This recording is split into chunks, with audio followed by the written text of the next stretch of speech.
Hey, what's up, Unrevealed? I was playing Amber in some other game. Amber? In another game? How is it Amber? Unless if it's, just somebody named Amber.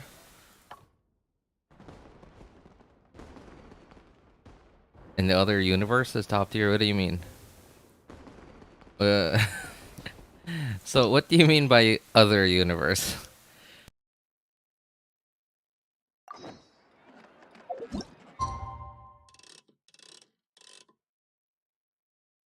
Like Star Rail or Honkai Impact?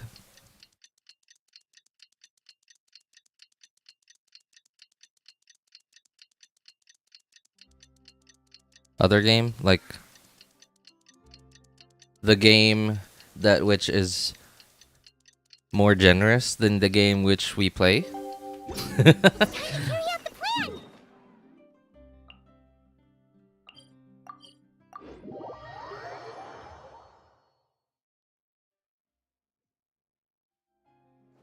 Let's go find Gaming! Hope...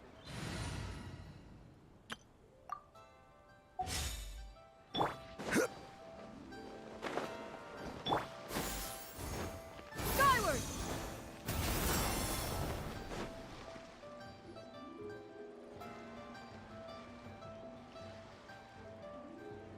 Fighting game. Alright. Sees you've certainly gotten an early start this morning. Who won this time? You the one buying dim sum again? Hey. Ah, perfect. You're all here. All right. Screenshot. Oh, like it's you not shared it sure. on Discord? I'll check it out in a Here. bit. Yeah. For now, we got a ton of stuff to do, though. If the climb... Of course. All right. Oh, wait a moment. No. Okay.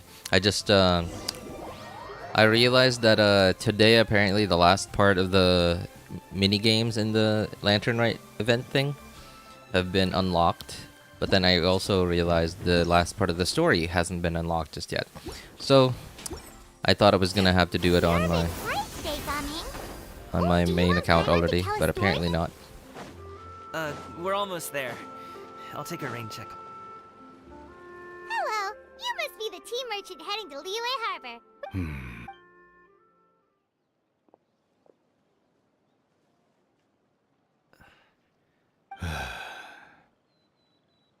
Oh, so you're just leave everyone at the... Seems like you've... The goods are all in order? I could have started Yes. streaming like Then let's the get going. 3 hours ago, I see. but then I Suppose sort of will got caught have up to doing trouble. just nothing really.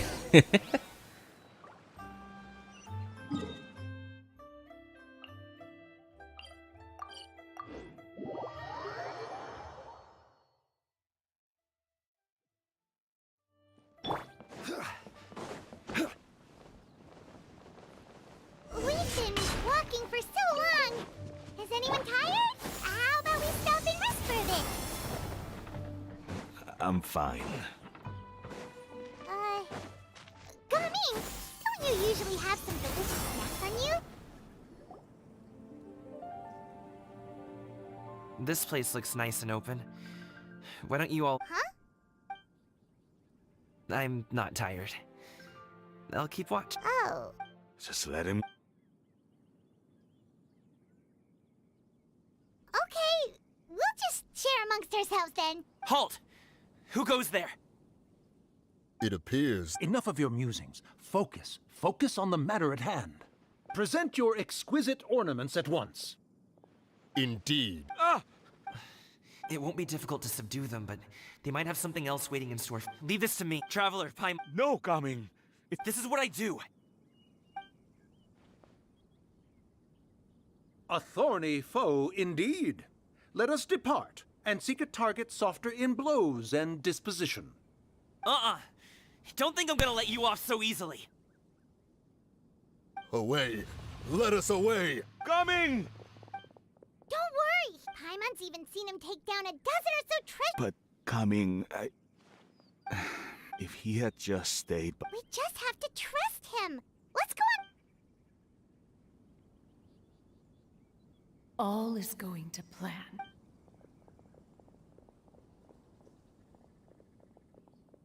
Okay, Zhongli? Oh no, what is he doing here? Good sir, please listen to me. Reel in your line and leave this place as quickly as you can. There are bandits in the area.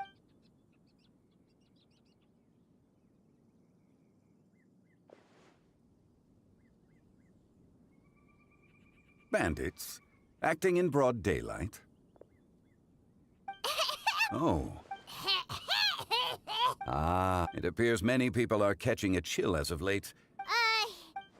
If there are indeed Oh? Such matters are best left to the... I suppose you're right.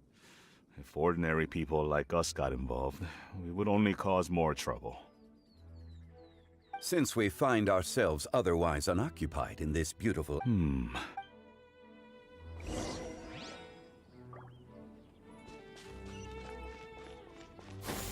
Skyward!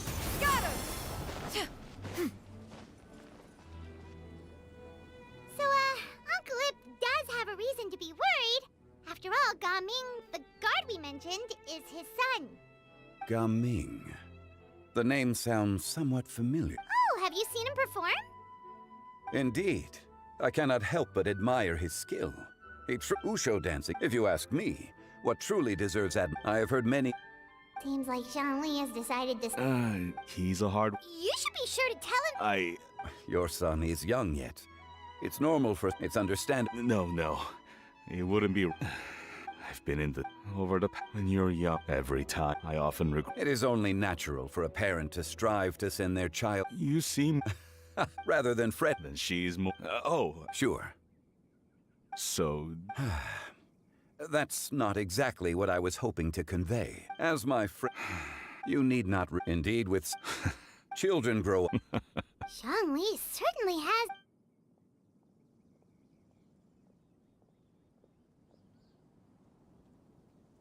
Oh, Gaming is back. Hey, Dad, well, What is that? Traveler,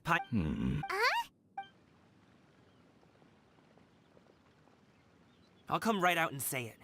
Those two... Can't look... Okay. At first, I was right on their tail, and it should have people with that... Unless... Wow. I just have a lot of experience. In the end, I'm guessing you guys were trying to help resolve things between my dad and me.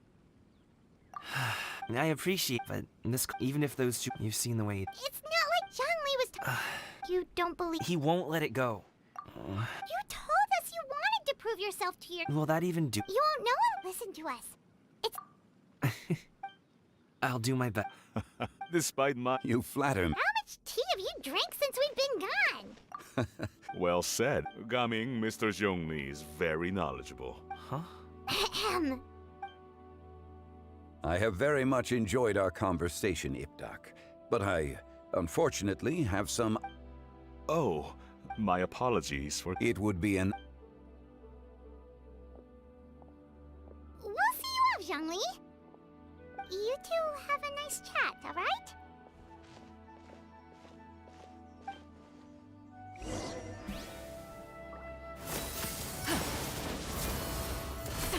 Yeah! Skyward!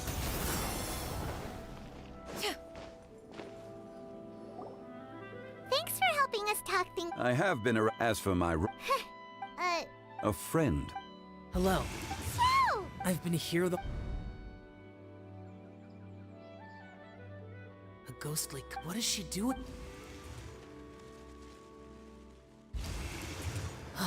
It's you. Ah, you're the addition of the power source. He seems... I fear, in truth, I'm here because direct... I see. Am I wrong? Or has she once again sent you out to buy... What is it, sesame oil or something? While we're on the subject, I do wonder why she is so obsessed with using sesame oil in the preparation of mixed vegetable dishes for Lantern Rite. I've only met... Ah, this one here, many hands... All right. I have made my comparisons. If speed is what you're after, the mechanical kite is the better choice. Wonderful. I shall pass that information along to Director Hu. I'll leave these two kites with you. Perhaps you can find a few friends with which to partake in the activity. You might find it to be an enjoyable use of your time. Oh, wait. Who enjoys kite flying? Well, I would imagine someone of your talent and wisdom is more than capable of finding out. So, you were testing out the kites for Hu Tao and even roped Xiao into doing it for you? Paimon didn't ask earlier because the situation was, awkward. I would hardly... Seems like... Do you like kite flying, Xiao? I suppose I neither like nor dislike it. Although, Hey, what's up, watching a Nashidi? kite gradually Rivals of ascend into Ether. the sky does bring me a Well, certain as peace of mind. Perhaps Rivals they're a of- bit oh. like Xiao lanterns in that way. Yeah. Wait, is that the name of the game? Cloud Retainer turns Rivals out. We can teach you if of you want. Ether?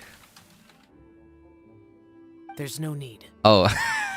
Menogius was the only Yaksha among us who had an interest in matters of ornamentation, and when Lantern Rite is over, come find me near Pervasi's temple. I It's saw. getting late. I thought Unrevealed was Last time trying you to have be like mysterious and all Here, Xiangli, see you See you next.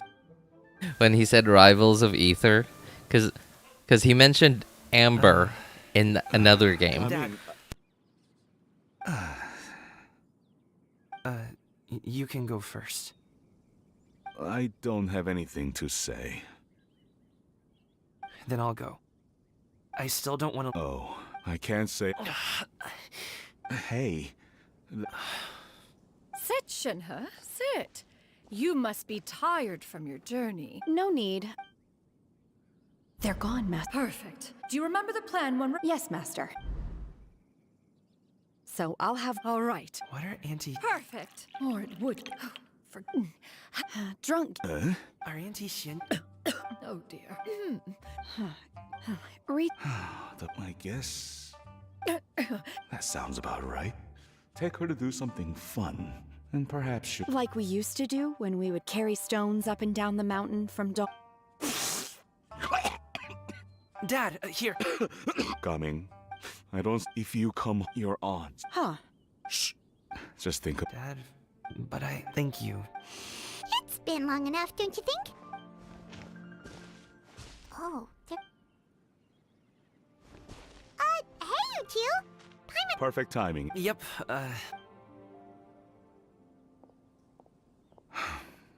God.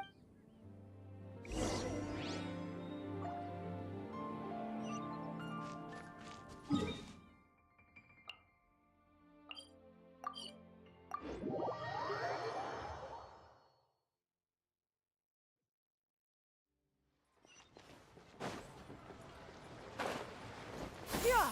Skyward!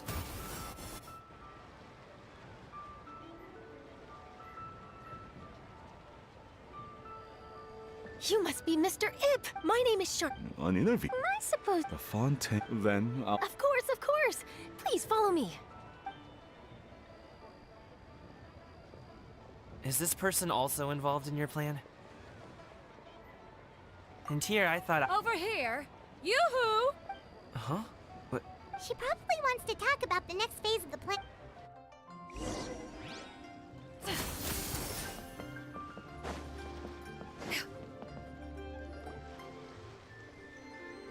I take it that all is going... Don't worry, Xianyun. I knew it. She was so determined to help me. She... As for the next... Oh, no.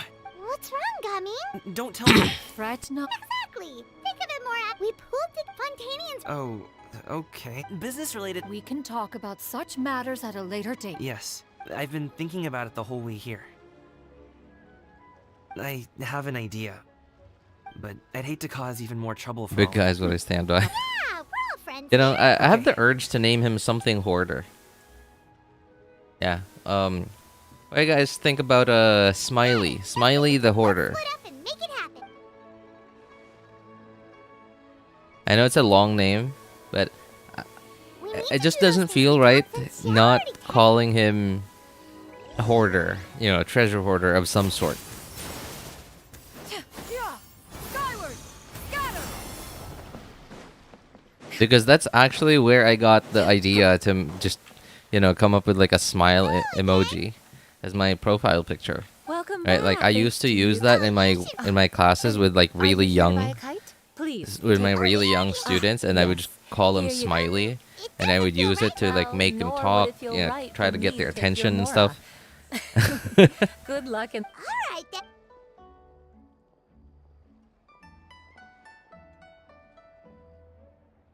Phew, it's done. Let's get down to business.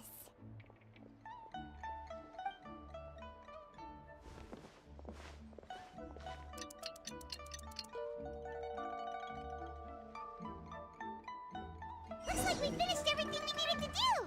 Let's find a good place and put this thing into the sky.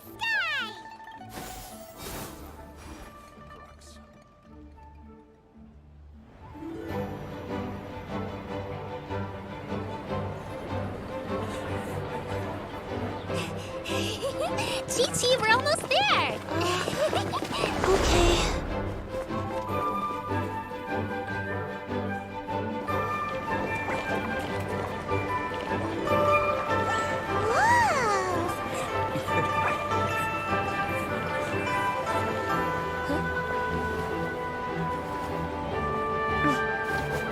You know, I wonder if the these pre-rendered cutscenes are actually pre-rendered, or if they're just a video file, you know, somewhere in the update,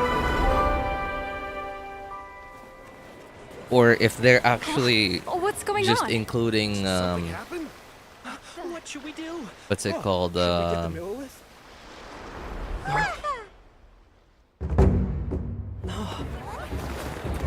What's the word I'm looking for? It's the essentially like the instructions for like 3D or 2D animation, like what position these 3D models would be at this time, etc. Man, I can't. The word is slipping my mind right now. I wonder if they just include that, like just that, or if this is actually a pre-rendered video.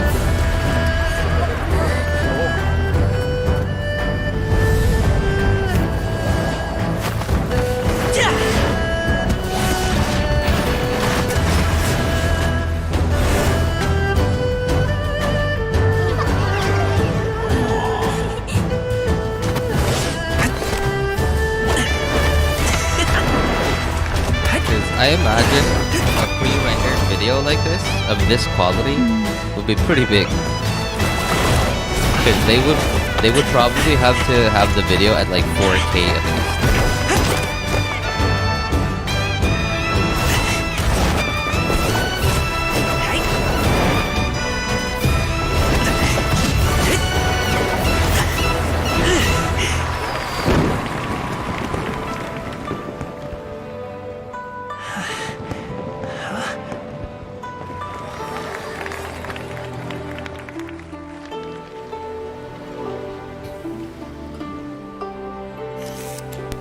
Isn't that Minogius, by the way? Like the big statue thing on the platform? Have I taken that many pictures already? I need to load more film.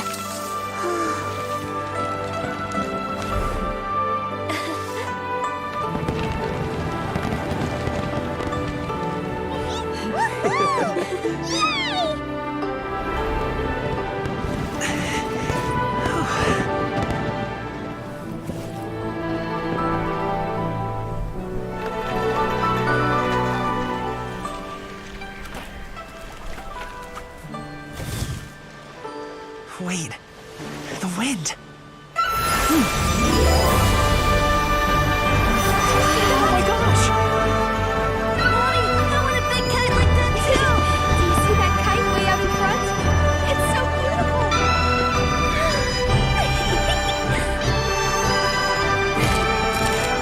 Happy Lantern Rite. Happy Lantern Rite.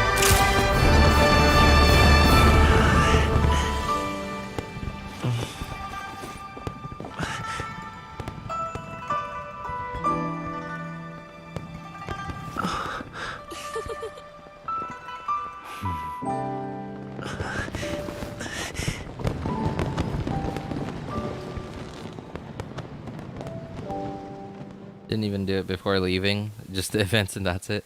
Wait, you uninstalled Genshin? But wait, so if you were able to play the events, like the event stuff for this lantern, right? That means you were able to install it, like the most recent update.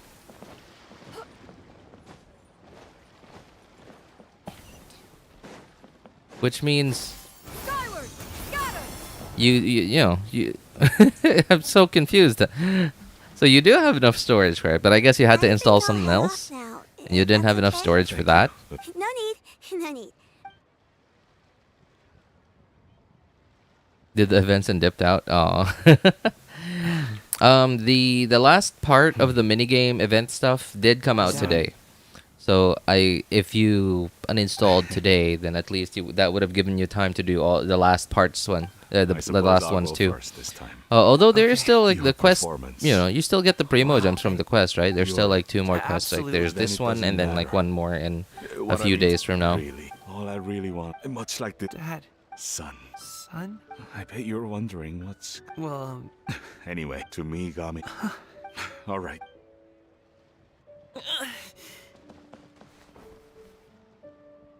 Seeing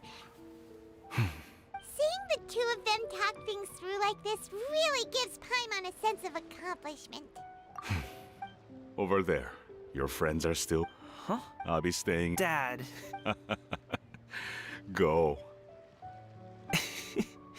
Okay. Storage issues plus lag. Also, I gave my account to a friend, so maybe he did not. It did not. Sure. Wait, what? Maybe he did not. Did it? Oh, okay. Sorry. Did it? Not sure though. He already has exams coming. Well, you know, good thing though. This is Lantern, right? This is the main event. The main events typically stay for quite a while, so there'll be plenty of time to do it. So plus lag. You just play it on mobile, right? Sorry. Where do you play on usually, Nash?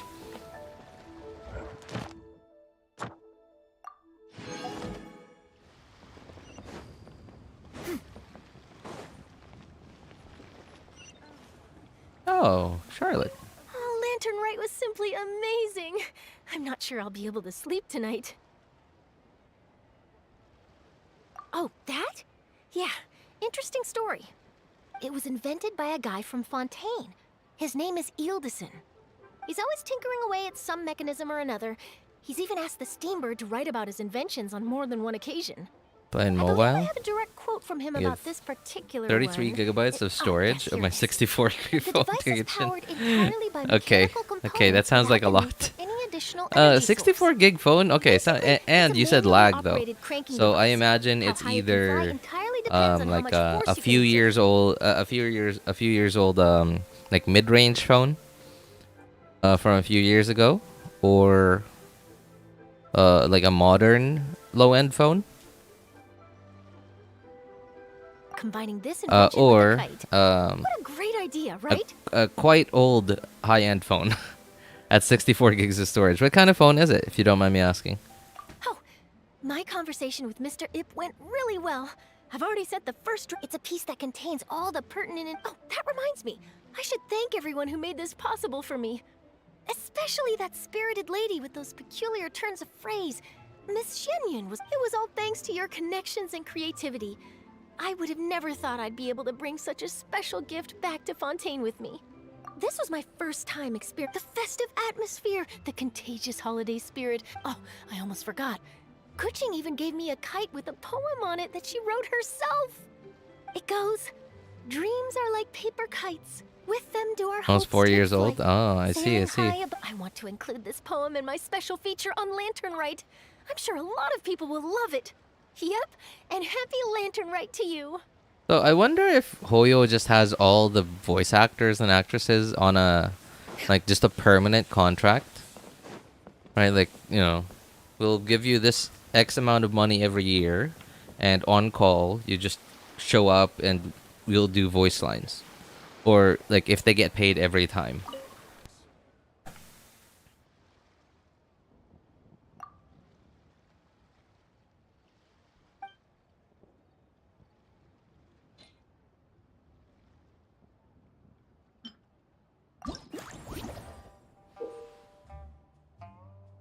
By the way, I don't know if there's a better way to do the last stage of this, but I eventually did it. And then it took a while. Oops. It took me a while, but I eventually did it, and it was like, it was kind of quite convoluted. Quite a convoluted way to get it. I don't know if there was an easier way to do it.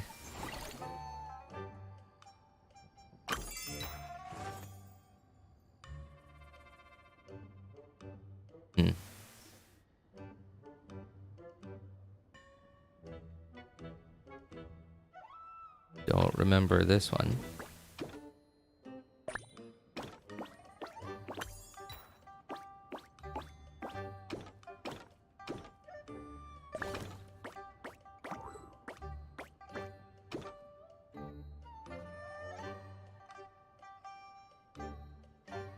Oh. Oops. Well, okay. Oops. I think I gotta do this.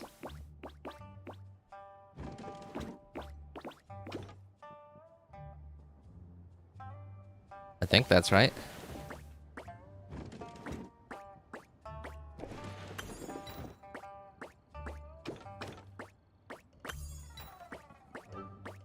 Okay, that was definitely a lot easier.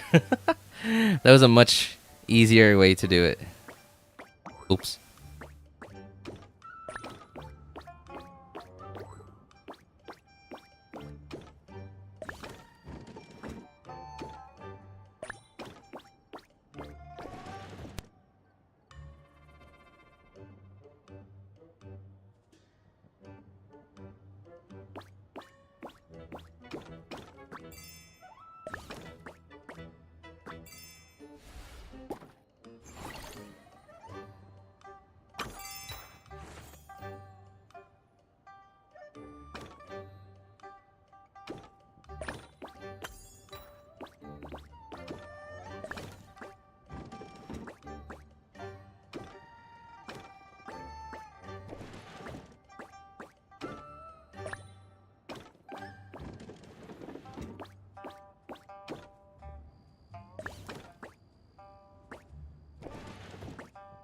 Okay, so this is where the complications start for me. So I don't know if there's an easier way to do this.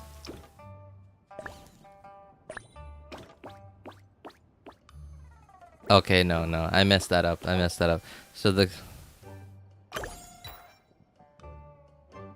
Oop.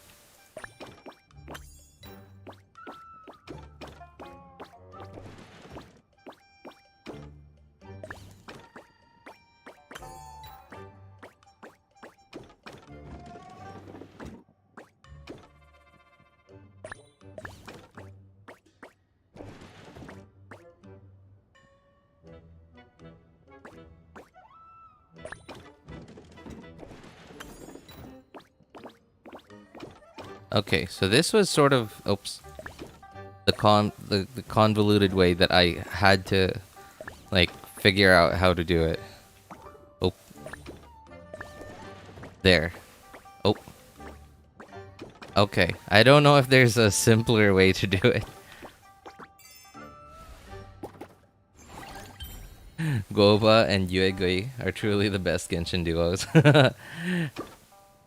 You know, it almost seems like they planned it ahead of time, right? Like the mini games and stuff. Like, cause as of right now, like who else do we have? Like, right? Like I think don't we only have like 2 Genshin or sorry Liyue mascots so far?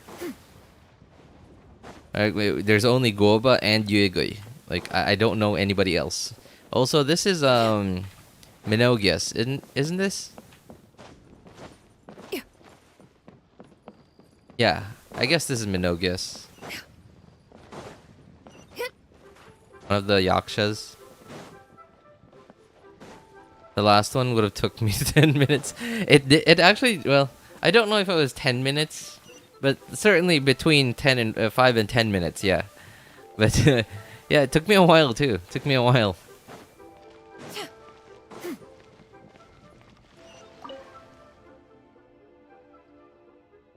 Fremen is Penguin.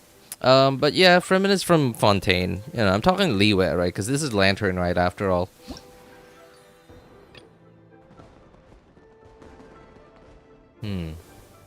Okay, I guess I'm gonna have to play 3 games this time. 4 if, you know, if I have terrible games. The Adeptus are the real mascots then. So who was you know, the thing that I find a little unnatural about like the story, just a little bit, not too much, just a little bit. I found it a little unnatural about the story of this Lantern Rite event quest. Was that the fact that Xianyun, you know, Cloud Retainer, who used to be like really stubborn and all, is now all of a sudden offering to help fix this kid's and his dad's relationship, like at the cost of her own time and like all these other people. Like, I found that kind of unnatural.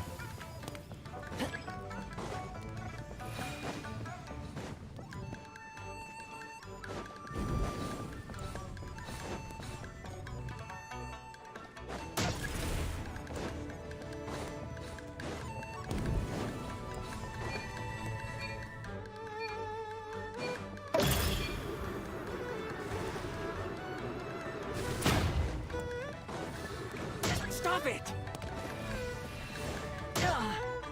Who was that? Who hit me? Nobody was there.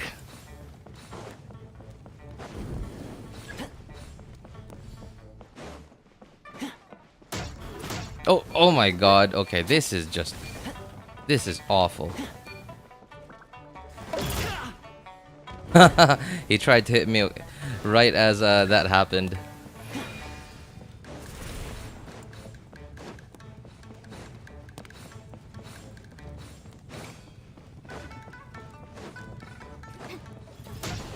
Even with all this lag, I'm still somehow managing.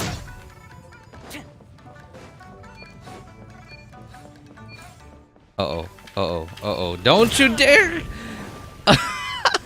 He got me good there. Alright. I'll give that to him. He got me good there. That was pretty good timing.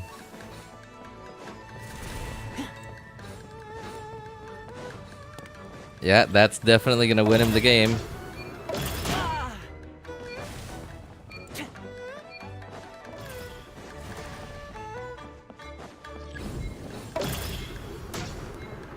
How am I not getting knocked back? I was right inside of his thing.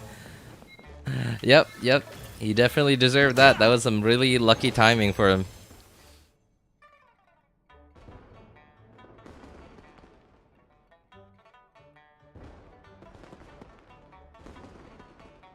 Do not judge one on her past dwellings.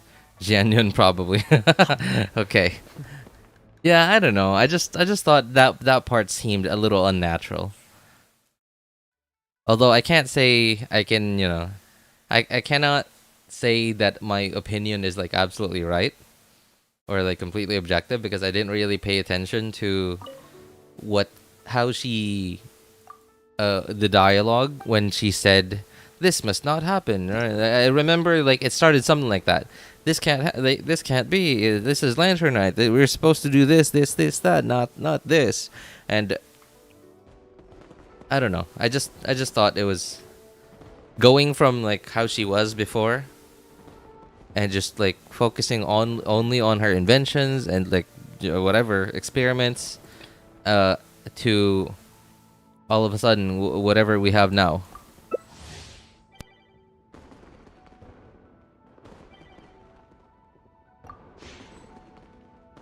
Still better than Inazuma Art Conquest. Okay. You know, I had no, well, you know, like not much. I didn't have much problems, too much problem with the Inazuma Art Conquest. I thought the premise was good, but the I guess the reason for like why it all happened and like the aftermath The reason and the aftermath sort of just, it felt kind of weak, story-wise.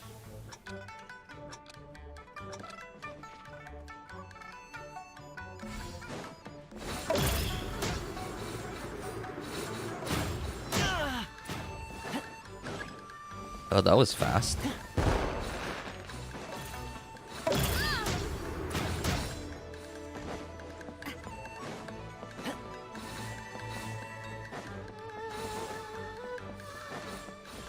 Getting the speed boost in this game mode, is definitely really useful. Oh, he got all of those. Not bad. Oh, I got knocked back. And you are all getting knocked back.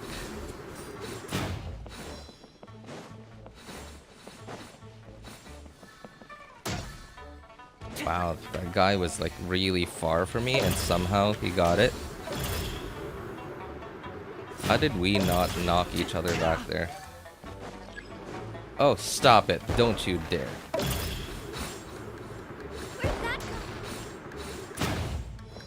Oh. Oh, nice.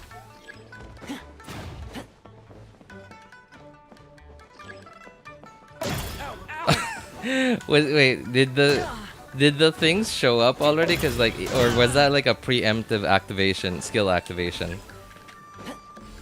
Cause they didn't show up for me already yet, and yet like everybody already had their skills up. Oh, this is a pretty close game. Oh, wow, we somehow got that. I can't believe, like, is there a reward? Is there bonus points for being like #1? I don't think there are. Completed victory? Is that it? I guess. What counts as victory? Like, it doesn't say being first. Mario Kart copied Genshin.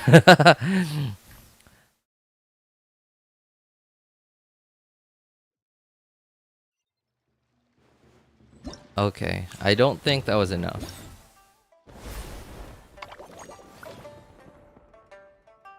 Well, really would have preferred not having to play anymore, but honestly, I'm not sure which game mode I prefer. I guess this one. Yeah, sure, we'll go with this one. I guess it's my least. It's the one I hate the least. It's the one that I get frustrated the least at, I guess.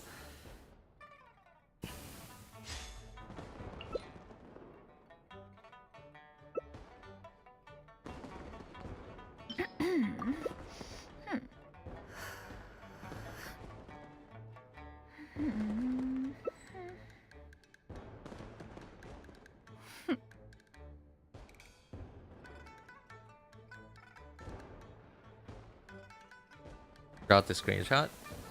It's all good, man. It's not like there's a leaderboard in this game anyway. Perhaps we could There's always an Asian better than you. Conversation.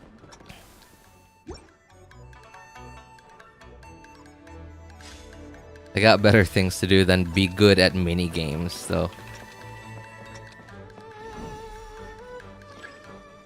Wait, what game mode was this again? Oh, this thing. Okay. Get off, everyone. Why is my skill deactivated now?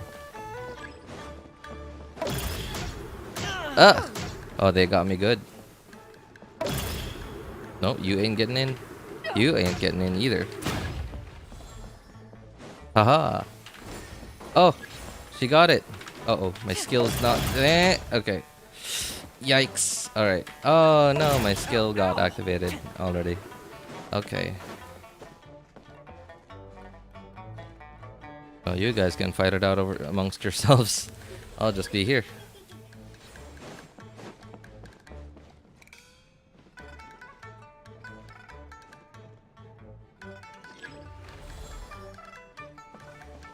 Okay.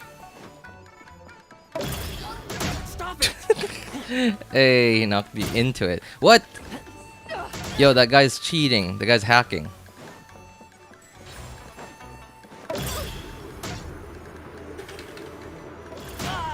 Ah.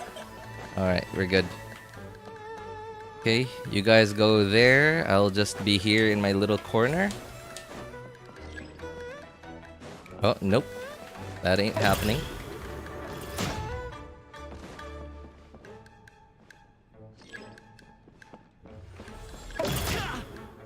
You ain't gonna knock me out. Oh, nope, nope, no, you don't. No, you don't. Okay, alright, we're fine. At least they didn't knock us into the red thing. Uh-oh, don't you dare. Okay, aha! I guess I stepped on the red ones a little too much. Oh. Wait, who is... Oh wow, cool. The guy stepped... I think I saw his score go out to like 260 for a moment. And then I think trying to get someone, he accidentally stepped on the red platforms for just a moment. I don't know. Like, it was just in my peripheral. You can jump over the red boxes. I really don't care. It's a mini game. There's no need to min-max it. I'm sure that's it. Yeah, I think I only need like 600 plus.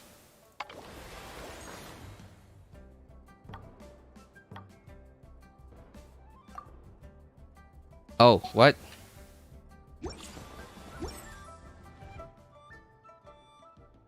How do we do this again? Okay.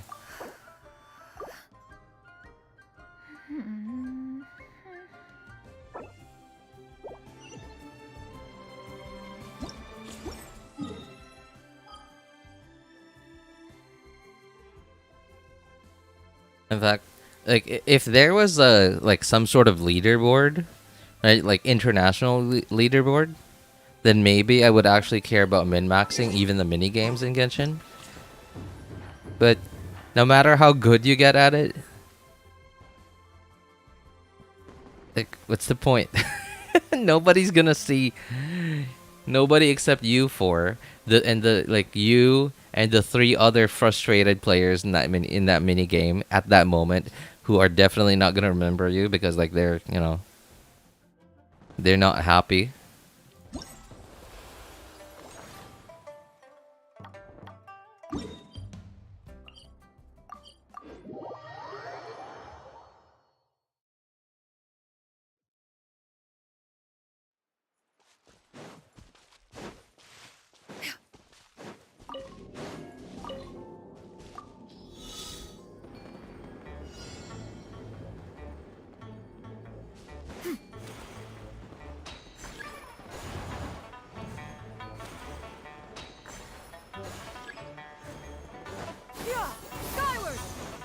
I think I skipped one.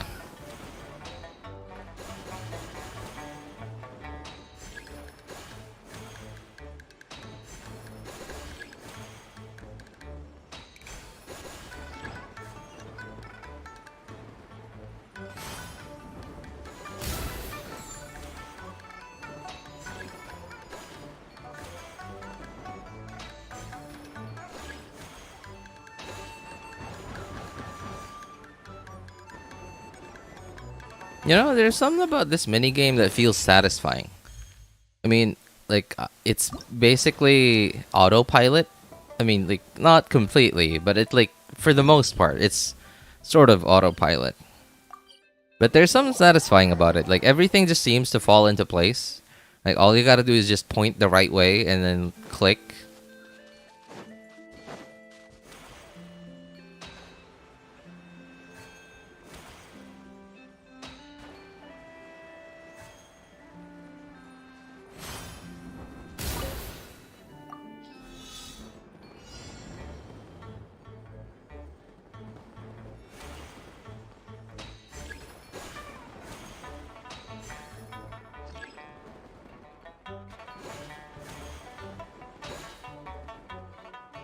After writing my assignment, I'll probably end up not doing it, but anyways. Oh, alright.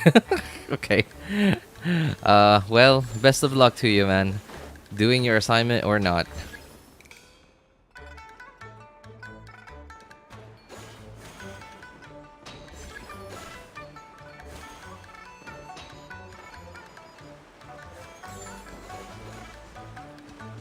Kill that Metatril first. They give a hidden quest.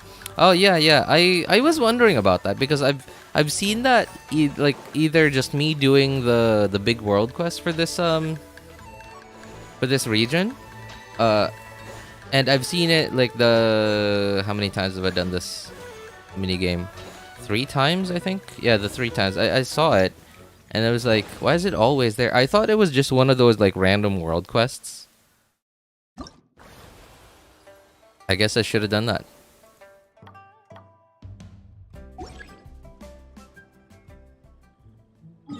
Yeah, but I'll probably do it later anyways. Now, after I do this stuff, I'm going to be getting on my main account and 100%ing one of these regions. Well, there are 3, so maybe 2. Yeah, maybe 2. You know, definitely this one, because this one is like really quick. One of these 2. The video length that I'm gonna be following is about the same, so I assume they're about as long as each other, I guess.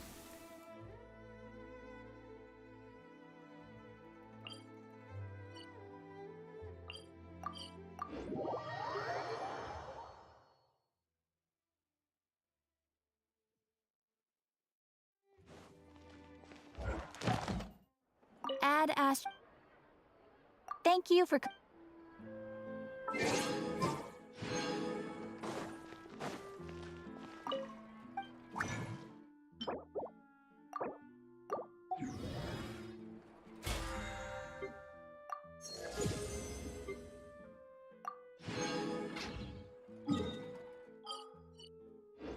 Wait, that was all of it, right? Was there more that I needed to do?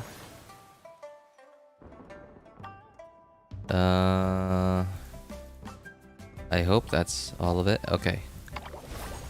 Yeah, okay, 6K.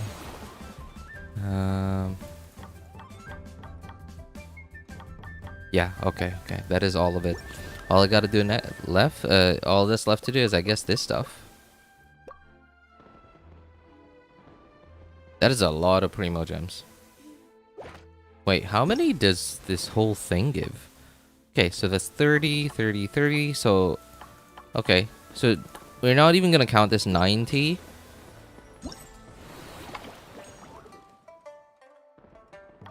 Two, 4, 6, 8, 10, 12, 14, 15, 18. So this is 180. No. Okay. 1, 2, 3, 4, 5, 6, 7, 8, 9, 9. Okay. Yeah? 180? Wait, am I dumb? Yeah, 180. Okay. Wait, what? All of this is 180? Okay, 180. 1, 2, 3, 4, 5, 6, 7, 8, 9, 10, 11, 12. I lost count. Okay, 4, 8, 12. Okay, 15. So this one's 300.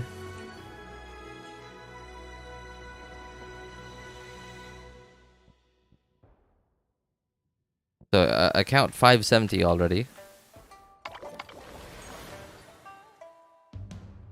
Okay, so this only gives 20 each. Okay, so this one's only 100.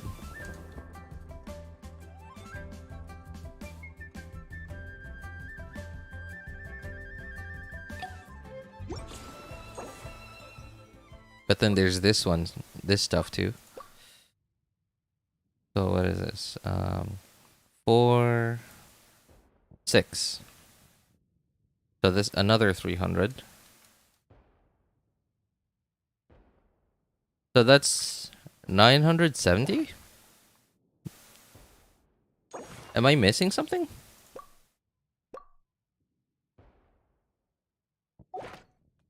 So I guess including the last quest, that's just barely over 1,000?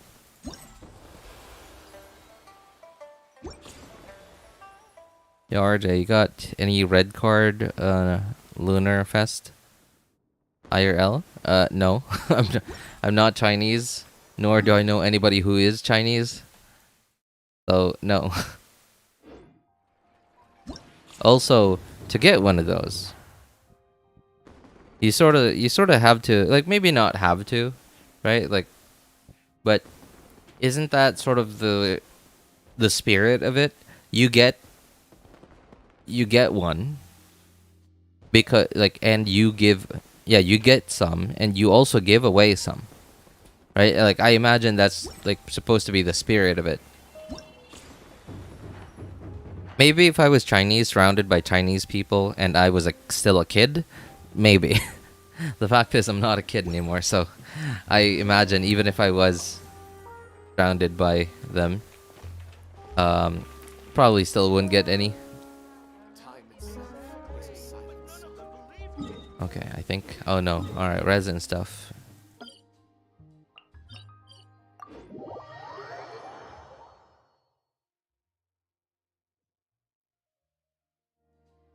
You know, not gonna lie. If the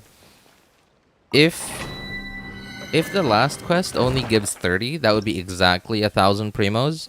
And I know that's definitely a lot more than like just the usual small event, which usually just gives like 420 primos.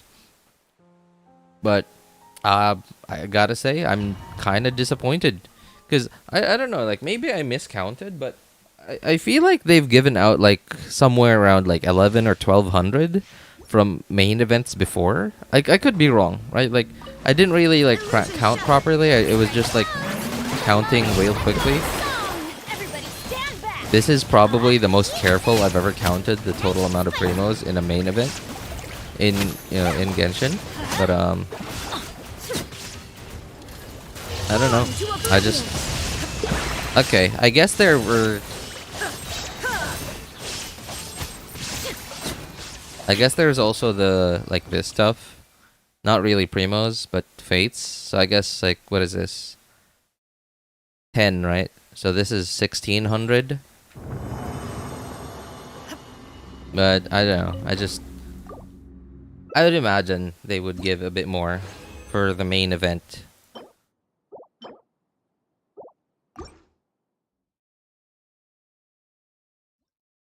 My relatives give me like almost $10. Oh, nice, nice. What are you gonna do with it?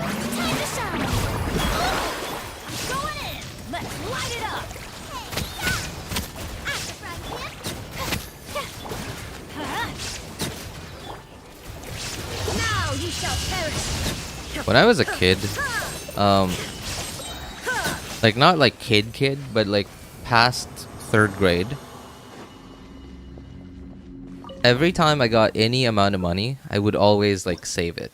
I don't know what I was saving it for. All I knew was that I wanted to have like a lot of money, just so whenever I saw something that I really liked, I would just buy it, no problem.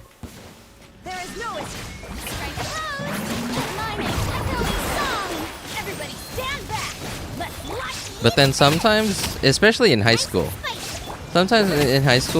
I'd like the in case I saw something I really liked that hardly ever happened.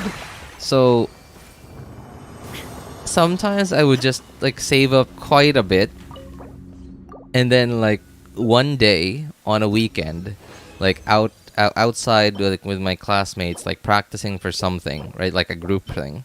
And then, like, suddenly, Ice Cream Man shows up, and I just buy everyone around the ice cream. And then, like, that would be, like, most of the money I saved up. And, I don't know. It just, I honestly don't know what I was, like, saving up for.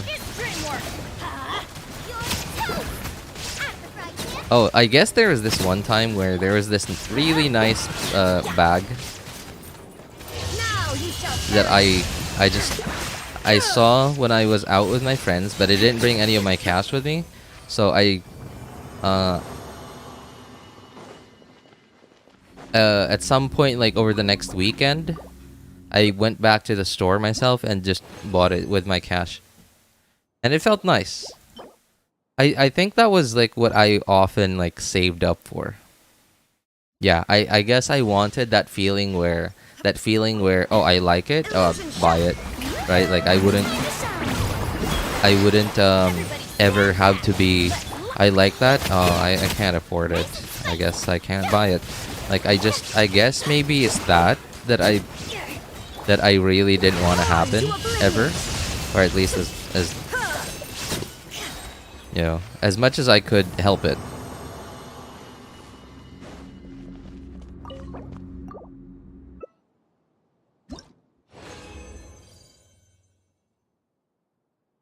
Just saving up. I really don't know what to buy. Yeah, I mean, sorry, upcoming. I don't know how old you are, and like, please forgive me if I like refer to you, maybe not refer to you, but if I talk like as if like you were like a really small kid. Like, please forgive me because obviously I don't know how old you are, but like most kids nowadays, maybe not most kids, you know, I guess I can't say most kids, but a lot more kids nowadays compared to like 20 plus years ago just have about everything they need. Like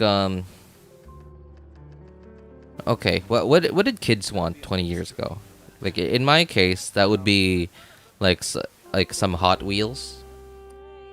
I wanted some Zoids. I wanted some like original Zoids, not like some lame fake ones. I wanted like actual ones, but they were really expensive. What else did I want? I guess I wanted oh, okay, when my dad bought me a PlayStation 1, I wanted games, like more games. But because nobody in my city was selling original PlayStation 1 games. Like all the PlayStation 1 games that were being sold in my city were just fake ones. And apparently, like, I don't know why, but like those fake ones would actually play on my classmates' consoles. But for some reason, when I borrowed some of their games, it wouldn't play on mine. I don't know why. Maybe it was because like my dad bought it from, I don't know which country my dad bought it from, but I know he didn't buy it from the Philippines. Maybe that was why. I really don't know. Like the only game that I borrowed from one of my friends, I knew was an original game because they bought it in Manila when they went there. Was that one like Hercules game? I played the heck out of it, and then at some point, I don't know why I brought it to school. For no reason, I brought it to school, and I accidentally left it. And like when it was over the weekend too, I left it over the weekend. I just put it on the windowsill, and I completely forgot about it. And it was gone. And my friend asked me about it, and I was like, it was like I didn't even answer the question, and he just sort of like okay, and just never asked me again. Although he didn't play that game very much though, so I imagine he probably didn't even like bother asking me again because he didn't really care much about that game. Beyblade, oh Beyblade, yes, that's another one. Yeah, Beyblade. I think I did get a Beyblade, like an actual like good one. Yeah, it wasn't like the most expensive one, but I knew that it was decent. I don't think it was an original, right? Like from an, you know, like officially licensed from like whoever owns the Beyblade IP.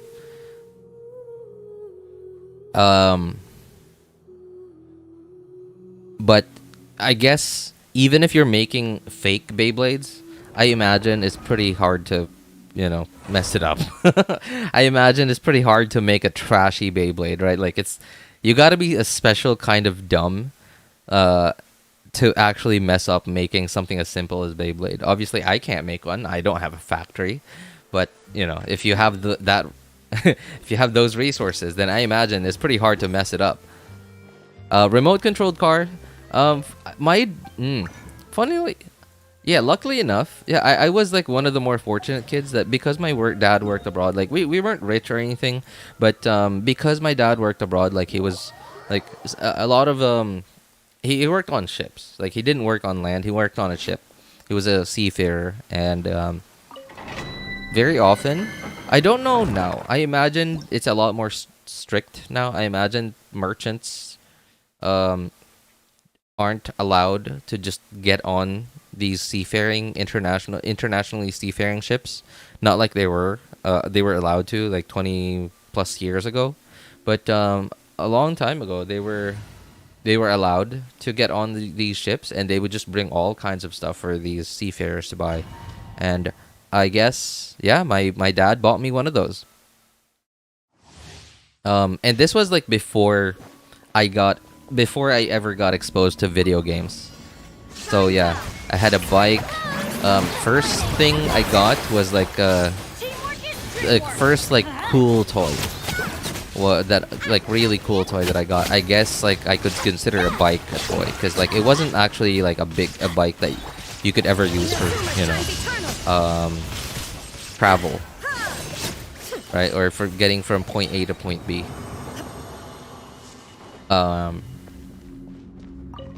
But yeah, that was the first one. I think I got that one in first grade or second grade. I don't remember. And then like in towards third grade. Yeah, towards third grade, like right before third grade, my dad's contract ended, and he came home and got me that pretty cool, really cool remote controlled toy. It was how do I describe it? Like it didn't look like a real car. It looked more like a toy car, and I imagine that was like one of the, maybe not the most expensive remote RC cars back then, but definitely far from the cheapest RC cars back then. It was really cool. Yeah, like and there was like a period of about a year or two that my mom and dad would always take me to the park every Sunday, and either we went to the park or we went to the pool, and they would just give me a chance to ride my bike. And then at some point I had both the bike and the RC car, and at first I would ride the bike, and then I would start playing on the RC car, and then at some point the RC car would just run out of batteries, and then I would just get on the bike until, you know, when we went home.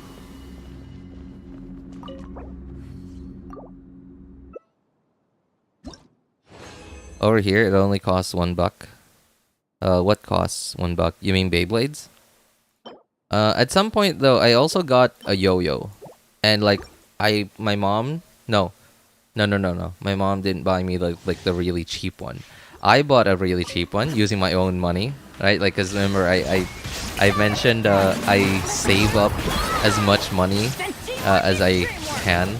In fact, I don't even buy anything for recess, right? Like at some point, I asked my mom, I don't want to bring food anymore for recess. I just want to bring cash, and I'll just buy from the canteen. And she did, and then like first maybe a few months, I did actually buy stuff with it, and then at some point, yeah, this like thing in me, right, like that wanting to just have a lot of money at any point in time in case I wanted to buy something nice for myself, that developed in me. And then since then, like I just sort of never bought anything with my money. And then at some point I bought a like a really cheap low quality yo-yo, and I don't remember how much it was. I remember it took most of what little savings I had at the time, because I lived really close to school, so I really only needed to walk to school. So the only allowance I got was just like to buy snacks for recess. So essentially, now I don't know the trade rate between USD and Philippine pesos back then. But how much did my mom give me? It was like, Clear oh, skies can do so nothing to hide the I think brilliance it was of in lightning. Divine bolts can fourth? strike even in the No. absence of rain. Do you see that tree? third grade, I think. Yeah, third understand? grade, where she would give me So, 5 pesos, demonstration is Philippine not required. pesos, every day. Good. And that would usually be enough to get me 2 banana Q sticks.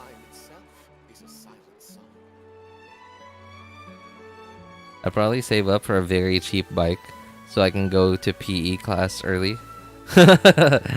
Wait, what? A bike? You can't just ask from your parents for a bike? I don't know. I feel like that's...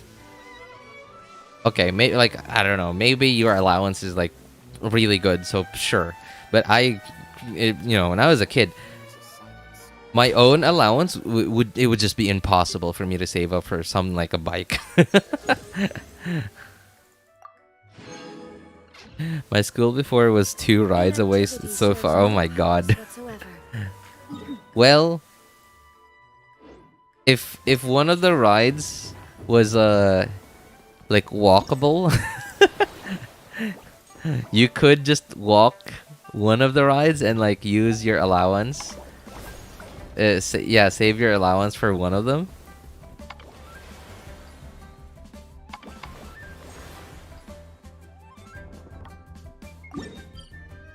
All the world hope.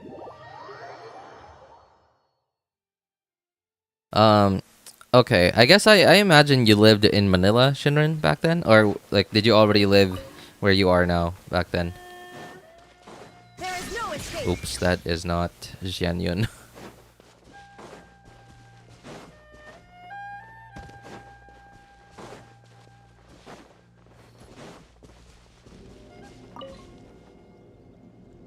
Wait, is this... No, I already have points for this. Which one is it? No.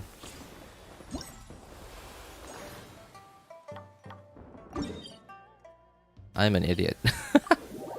Wait, there's a teleporter there.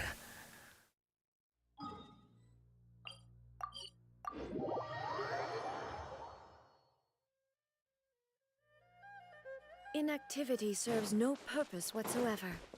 I hope my stream doesn't just go kaput this time, just like last time. Last time, that was the weirdest thing I ever experienced. That was the first and only time I've ever experienced something like that. So OBS is installed in a folder on my hard disk drive. And so I noticed, I was alt-tabbing too. I was alt-tabbing and then I noticed OBS disappeared from my taskbar. And I thought like, oh, I guess OBS crashed. And I just, because OBS, the shortcut for OBS is on my taskbar, I just, okay, click it. And then, because I have it set to run with admin privileges, I was, you know, I even moved my cursor over to get ready to click on the yes or no thing for the UIC prompt. And then, something else came up, like a different pop-up saying that the file origin or like the file location doesn't exist or something like that. And then sometimes I experience that when I open something like just a simple notepad file, like just a simple text file that I've saved like for my notes and stuff for work. And after like a few seconds it usually just comes back. But then this time, I click a bunch of times and it didn't happen. So I thought, okay, well, let's look at File Explorer then. I opened up File Explorer. Lo and behold, drive, I don't remember the drive name of my hard disk drive, but like the drive for like my hard disk drive was just gone. And I had no idea where it went. Yeah, and then at some point I was like, I was trying to see. I kept refreshing it. I was trying to see if it would come back at some point, like just on its own, and it never did. And then I noticed, like the stream on like the YouTube browser was gone. Like the stream apparently it just ended already. So I thought, okay, well, I guess that's it. Thankfully, though, the drive came back after restarting it. Oh, wait, this a thing? Oh, I don't want to leave this here. Maybe some other time. It feels nice just walking. I just have a bad time running normally. So, what do you mean by taking a bike to PE classes? What does that mean? Sorry. Upcoming. I don't get it. Like, I imagine that you're already at school, and then, like, at some point, it'll be time for PE class. So, like, how do you need the bike? Yeah, I don't know. I'm just confused. Like, please, enlighten us. Walkable, because I kind of like walking, especially when I come across the rice fields. Back then, it was so peaceful, and you can't even smell pollution. Oh, well, that's cool that you didn't live in, like, Manila. You know, like, the city. Manila, Quezon. I don't know if I would... I mean, like, if I didn't have, like, a pair of earphones, or... Yeah. Like, I would never, like, wear like, a big headset in Manila. Like, walking along the sidewalk. That's essentially just announcing, take these for free. In Manila. Man, crime in Manila is just awful, man. Like, the only redeeming factor about Manila, I think, is that the fact that all, like, you know, basically most the international like agencies, like job agencies, are in Manila. So that's where a lot of the job potentials are for going abroad, or, well, at least most of the good ones. And because, like, yeah, I guess, like, most of the stuff that you could ever need is just somewhere there. But then everything else about the place is just awful.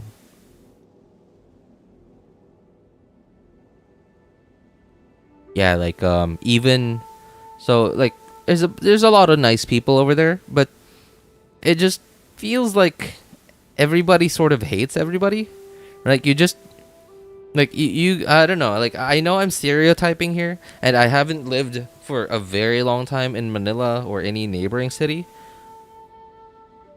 But it just feels like everyone's angry all the time. Nobody ever smiles at you. Right? Like, it just, I don't know. And I've lived in Manila for, like, a total of, like, 4 to 5 years. I've lived in Cebu City for, how many? 4 or 5 years. And I've lived in other parts of the country. For, you know, well, basically the rest of my life. And I don't know. Manila just seems different. Like, everybody just seems on edge.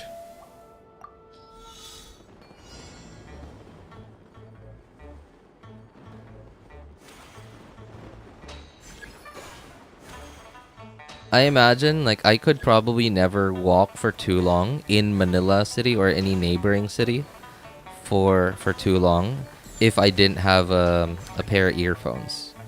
Like, earphones, like, in-ear earphones, you know, just so I could tune out the world around me. Because, like, I would really prefer not to hear, like, everything in Manila. I've done a lot of walking around Manila City, like, the center, like, Malate. I don't know, like, what other main parts of the middle of Manila there are. Like, the other names, I don't remember.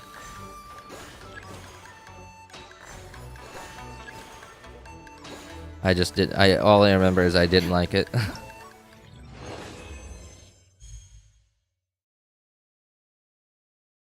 I lived in Manila for about 2 years when I was working there. It was awful. I hate pollution and noise. One factor also is that my work was so hectic, I often got sick. Oh, man, I'm sorry to hear that. I'm sorry to hear that. You know, I guess I could say I probably was just lucky. Like, the whole time I did like my most recent job that wasn't what my job is now. You know, like when I was still living in Manila, that 3D modeling job that I got. Despite essentially working every waking moment, like really, like when I woke up, the only time that I wasn't working was just to make coffee, to make lunch, to eat lunch, to make breakfast, dinner, and lunch, and to eat breakfast, dinner, and lunch, and when we were commuting,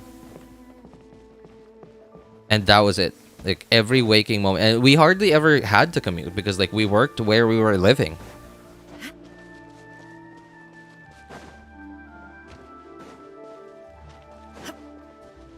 Somehow like through all of that, I somehow never got sick even once, and like knock on wood, I hope. I certainly cannot, you know, afford to get sick, especially like not seriously. But yeah, like I don't know, I got really lucky, especially I guess because like I was a bit younger than I am now, like not that much younger. That was only like I don't know, like 5 to 7 years ago. But yeah, I would say I got pretty lucky. I don't know, living on Mars was so interesting. Living on Mars is so interesting. You know, the most interesting part about living on Mars, I would say, at least like right now, right? Like if all of a sudden we had the technology to travel there with like 0 casualties, right? And the risk of death was like essentially the same as just getting on an airplane, right? Like if we suddenly had that technology and like some of us decided, you know what, I want to live on Mars. The most interesting part of it would probably be waiting for a response, you know, for our DMs to each other. Like, you know, if there was like ever internet on Mars, I don't know how what the latencies would be. But I imagine it's definitely not good enough. It's definitely not short enough for gaming. Any video games that you'd have, you would play on Mars would have to be completely offline, or would have to have their own complete separate server on Mars.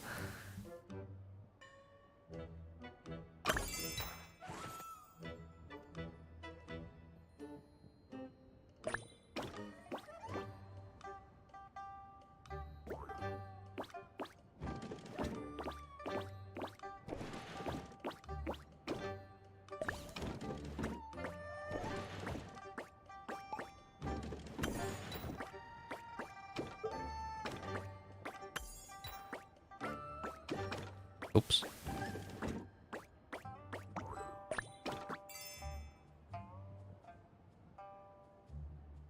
No.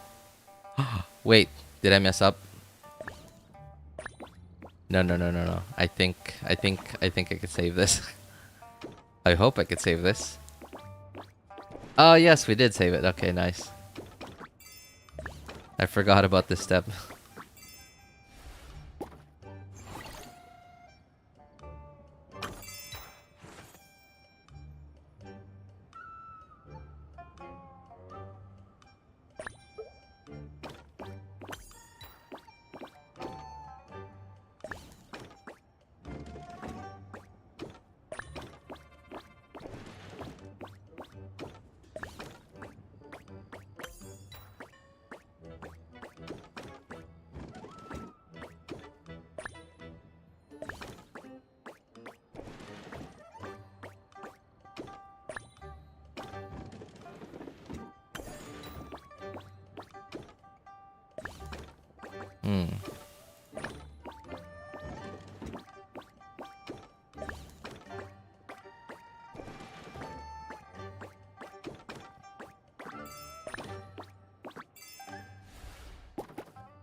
I imagine there's probably an easier way to do that. I don't know. I just have this feeling. That there's probably a much easier way to do that.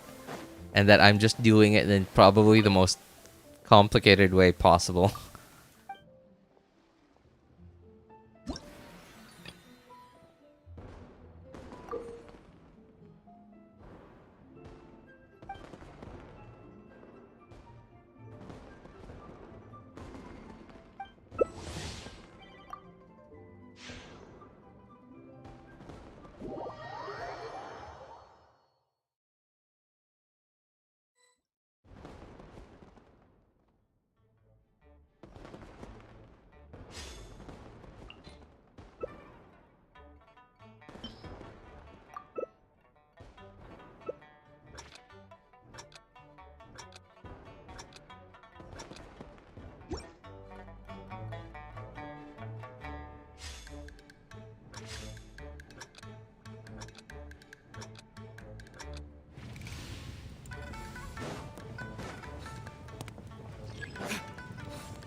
Why is nobody getting these over here?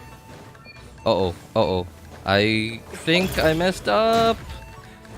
Oh, no. Okay, okay, okay.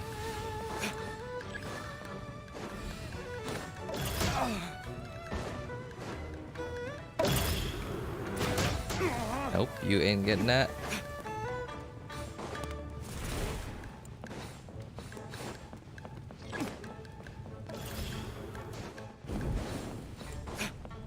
I don't think I'm gonna catch up here anytime soon. Oh wow, I somehow evaded that?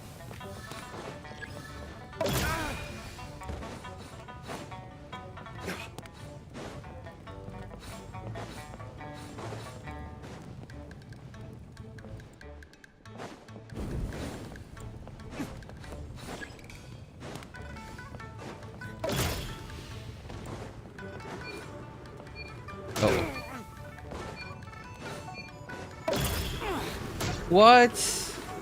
Okay. I guess I was just a millisecond too late. Or maybe a whole second because, you know, latency. Like, look at that. I'm so far away from, like, everybody. And, like, somehow someone is hitting me. Oh, man.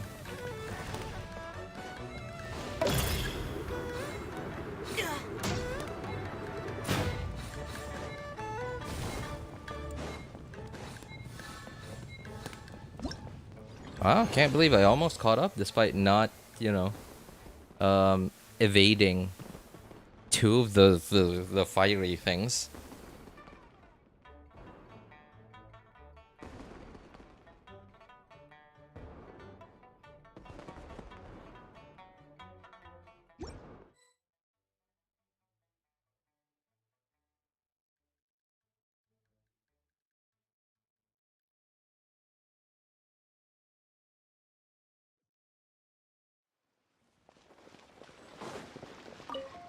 Wait, you're not the right NPC.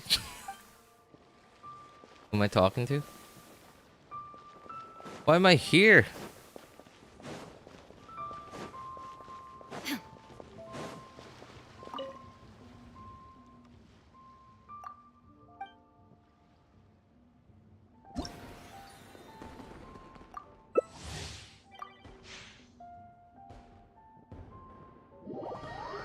Oh no, this is the wrong game type.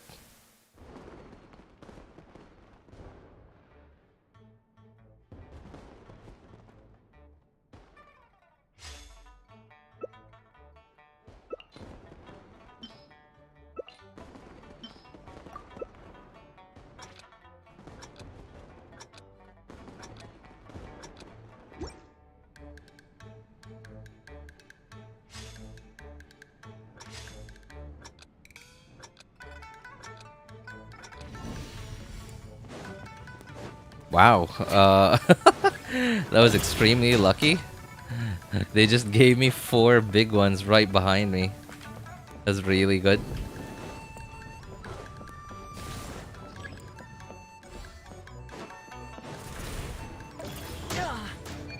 Oh, thank you.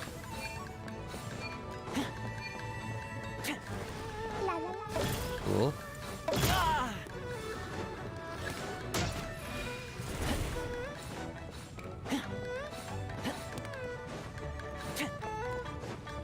Nobody is going for these ones.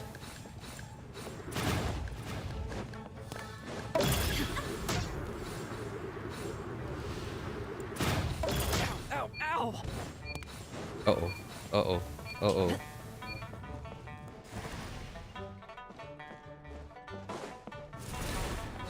Stop it! Alright. Nope, you ain't getting that.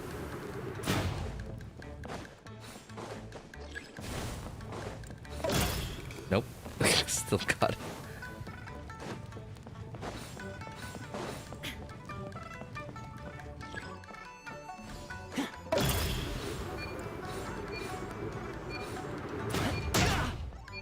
Uh-oh. Oh wow, that was close. Almost got that one. Stop it! Ah, thank you.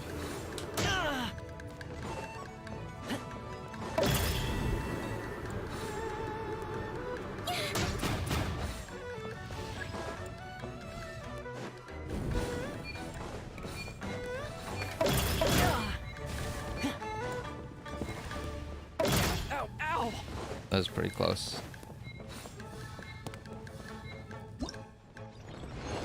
Not bad. Leaving RJ and to fellow Dunkin' Donut cravers. Oh, I like that. I like being a Dunkin' Donut craver. In fact, I'm doing it right now. Good evening, Jammy Boy. You know? Wait. Yeah, I don't think I've seen you on stream in quite a while, man. How have you been?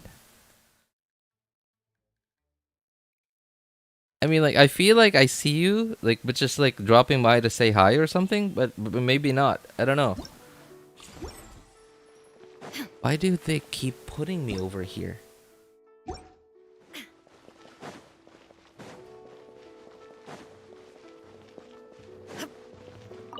I deleted my account. Been off stream for like 3 months. Deleted your account? What account? Your YouTube account? Or Genshin account? Is there a thing where we have to play the random one? No. Okay. Don't need to play a random.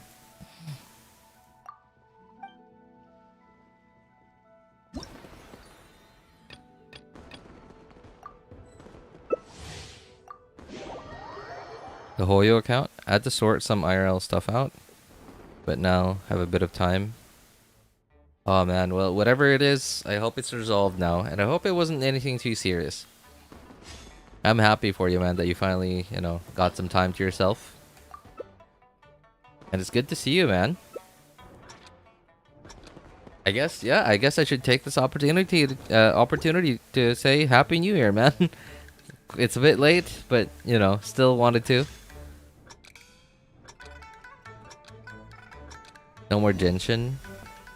Okay, you planning to ever go back?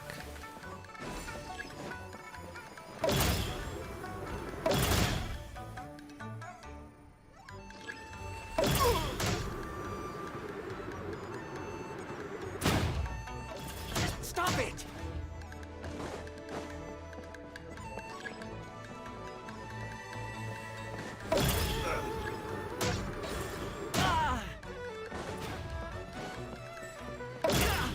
Oh, nice. Thankfully, he didn't knock me onto the red ones.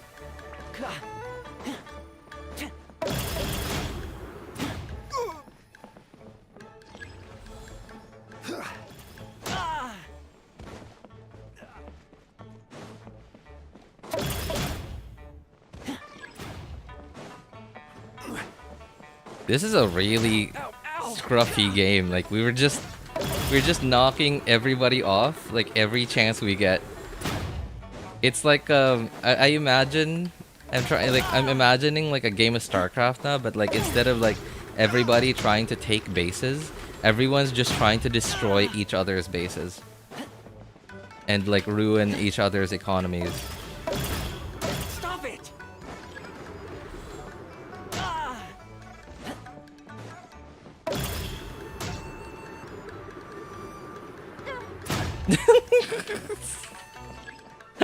Just sitting on the edge, just waiting.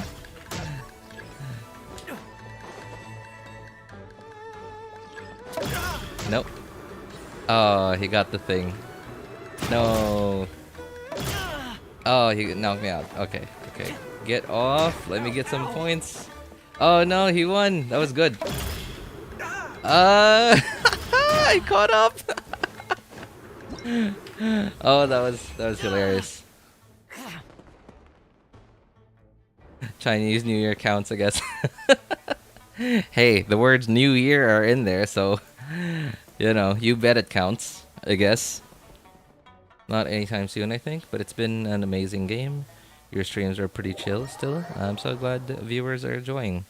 You know, I'm pretty glad viewers are somehow enjoying just this random dude on the internet just yammering about this video game. And like, you know, I honestly, I never really expected people to like see the notification and just like, oh, it's RJ, right? Like because I am neither informative nor entertaining, and I know that.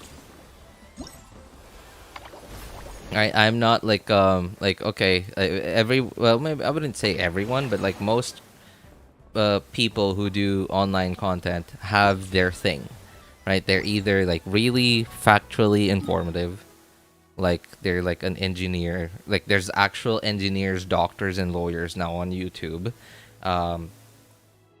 or they're just entertaining, or their whole thing is like maybe not entertaining but like drama, right? I know there's like a lot of creators, they know exactly what they're doing, they know how to incite drama, and people love drama. Like they hate it, but at the same time they can't keep away from it. They just can't stop themselves from like diving in there and like just kneeing and kicking everybody else who is in there.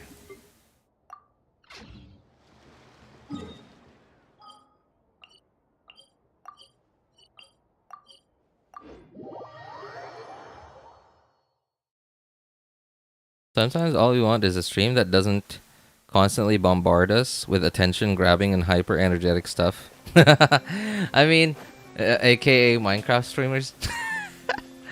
Nothing against Minecraft streamers, but man, like I can't imagine being something like that. Like it's not specifically Minecraft streamers. It's like stuff that's similar to that kind of content, where like they have to be like, I don't know, like 300% energy all the time. Like every little thing, like, oh, this grain of this leaf of grass is moving. This is the most exciting thing ever. You know, this is the most entertaining like piece of media I've ever seen. Like this is the most colorful like flower in the game that I've ever seen. And like somehow they're like 300% energy, like seeing like, oh, a bush. Oh, this is cool. You know, like 3 weeks ago, my granny and like they somehow. I don't know if I would ever have the energy to do that. Like whether now, like 30-year-old me or like even 18-year-old me would have the energy to do something like that. I mean, like mad respect to like the amount of energy that they have, and like having. I don't know if that's really their personalities. If that is, then that's great. They don't have to put on a persona. They don't have to put on a mask when they, stand in front of that camera. But if it's not their personality, and they do have to put on a persona when they're in front of the camera and recording, then wow, it is a very tiring job they got. But hey, if it pays the bills, then why not? Especially if, even though it's tiring, if they're still having fun with it, then that's great.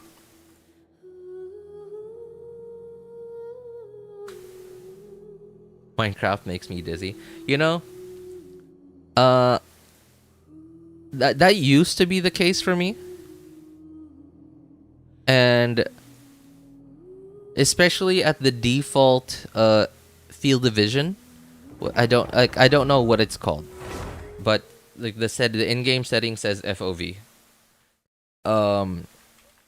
The default FOV I believe is like 65 or 70. I don't remember. And at some point I realized that I could change the setting, and then like I zoomed it out a little bit. For a while I played it. I was playing it at like 80, and then at some point I played it at 75, and then 70, and then I think now I play it on like 72 or 73, and like it just seems to be the sweet spot for me. And even then, when I found this sweet spot, I play Minecraft, and then like when I start playing it, I feel like I'm having like tunnel vision, right? And then after like a few minutes, it just feels normal. But then when I close it, then I feel like I feel like I'm having tunnel vision. Like it's so weird. It feels like the sides of my eyes are like moving forward. Like it's so weird. But now I don't get that feeling anymore, and I don't know if maybe I've just gotten used to it, or maybe the way that my eye, because I've played Minecraft for, I don't play it like super actively, but because I've played it for quite a while and I sort of know like most of the stuff that's in the game already, then my eyes aren't like hyper focusing on stuff that's in the game, which is exactly how my eyes sort of look at basically everything in my life. If it's something that I'm like really familiar with already, then it just I can't explain it. My eyes are focusing on stuff, but it's different. Like it just doesn't seem to be like focusing and putting in a lot of effort into focusing on it. I wouldn't say that it's as blurry as like peripheral vision, but it's sort of like it's just there, and my eyes aren't really focusing on one thing. They're sort of focusing on a lot of things. And maybe that's why I don't feel dizzy playing Minecraft anymore, because like my I know sort of like most of the stuff that's in the game already. I know what a zombie looks like, I know what a creeper looks like, I know what, like, when I first played Minecraft, I remember every little sound that I heard. I was like, what's that? What's that? Like I was just looking everywhere, just like looking for something that's about to kill me. And at some point I realized, those are just like in-game sounds, and they're not monster sounds. And then so because of that fear, it felt like a horror game to me, honestly. That's how, like when I first played it. Hi RD. Hey, what's up, Chauvin? How you doing, man? So I was like, every time I heard a sound, my eyes would just be hyper focused on everything. But then now, it's like just, I guess my eyes are just relaxed when playing it. Something that speaking of like hyper focusing on something, I remember like one specific moment where I put in a lot of effort to like hyper focus on what I was watching. And it was the first few, one of the first few videos of like first person view of a professional StarCraft player. And because like for the first few videos I watched, I was like, I have no idea what they're doing. Like I can't, like I see everything moving and like engagements happening and stuff like that, but then like I couldn't see like what they were clicking on at any moment in time. And so I don't know, like, okay, like wait, weren't his troops like a moment ago just moving like this way? Why are they going that way now? When did that happen? And then like after a few videos watching that, and this isn't like recently, this was like probably 8 to 12 years ago. Yeah. No. 9 to 14 years ago. And I was a lot less. Burn to oblivion. No.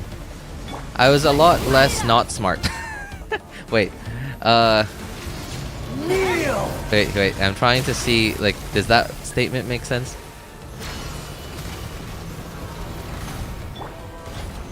I guess, you know, simplifying it, I was a lot dumber than I am now. Still not very smart, but I was definitely a lot dumber back then than I am now. So I tried to hyper focus my eyes and like really put in a lot of effort to try and keep up. And like I did it, and I was like, oh, I see what they're doing now. And then like my eyes hurt. My eyes, and I got a headache. Reality is pain. You know, I feel kind of bad that Blizzard didn't put in as much effort into cruel world. Like, isn't StarCraft like the first actual esport? No touching. I'm just surprised that they didn't capitalize on that IP. We're way behind In fact, like everybody else like around them had to do it for them. It's like, it's like with, so Genshin obviously isn't like esports material, but some players do want like some form of competition in Genshin, right? Like they want to somehow make it competitive. Let's light it up. Born of ice and frost. And you know, there are actually tournaments in Abyss tournaments in Genshin, but they're absolutely not hosted, nor are they even like acknowledged by Hoyo. People are having to do it themselves, and I guess it was the same with Blizzard and StarCraft. It's like, I don't know if Africa TV had any sort of agreement or deal with Blizzard, but like they seem to be the ones that were like most of the time hosting these events. I didn't think something like that would ever evolve into an esports as now. Yeah, but then like there was already money back then.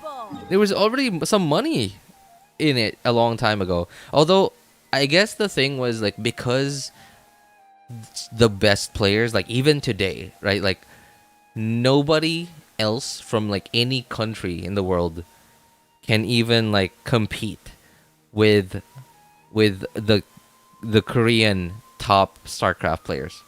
Like this, it's I remember. Okay, so this Artosis, he's like a famous like I guess he's American, I'm not sure, caster, and he essentially is like one of the most consistent casters that they get whenever there's like big StarCraft tournaments, even from like 15 years ago, 20 years ago. And he's really just very passionate about the game. He's quite knowledgeable at the game, especially because he doesn't, I don't know, I don't think he, well, I guess he has joined some like minor tournaments, like not like the top tier tournaments, but like he's joined some like minor tournaments, and has gone to like, I believe it was Thailand, to join something. I don't remember what the name of the tournament was, but like it was a minor, like non-internet, like it was international, but like I don't think any of the Korean players participated in it. It was mostly essentially a meet and greet. There was some prize money in it, and I guess you could say he plays it semi-professionally. And nowadays, like his YouTube thing is mostly casting, StarCraft, and like a few other. I believe he also does StarCraft 2 and a few other RTS games. And he plays pretty well, right? Like it's, you know. But when he played, I don't know how he got matched up against like one of the best Protoss players, like even like right now, even from back then, especially now. I don't know how he got matched up quite a few times with him, but he did. And the guy was like, he was streaming at the time too. The guy was just laughing his butt off, just memeing. He was like, he was playing with meme builds and just like destroyed him. There's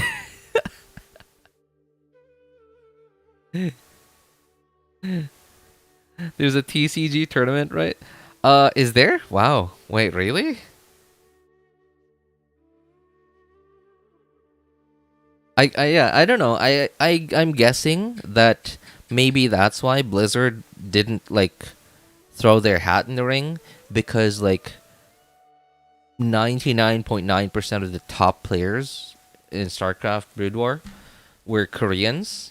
And now I don't know how much the prize pools were back then. And back then, obviously Korea has, for a long time now has had good relations with the West, but not like the way it is today. And America sort of just had its own world back then and didn't really care about like whatever else was happening all over the world. And I imagine that was probably why like Blizzard, especially because that was sort of like peak-ish Blizzard at the time, they probably thought, no, I mean like, our Western audience isn't gonna get too into that, especially because like the top players are like all Koreans, so they can't even become like proper fans of them because they can't even understand them. Like most of them don't even speak English. So I don't know. I guess I imagine that's probably one of the reasons. Yeah, it's just unfortunate. It's just unfortunate, honestly. It took. I imagine there were probably a few other esports between like StarCraft Brood War and Dota, but then at some point. Oh, that's another thing too. Dota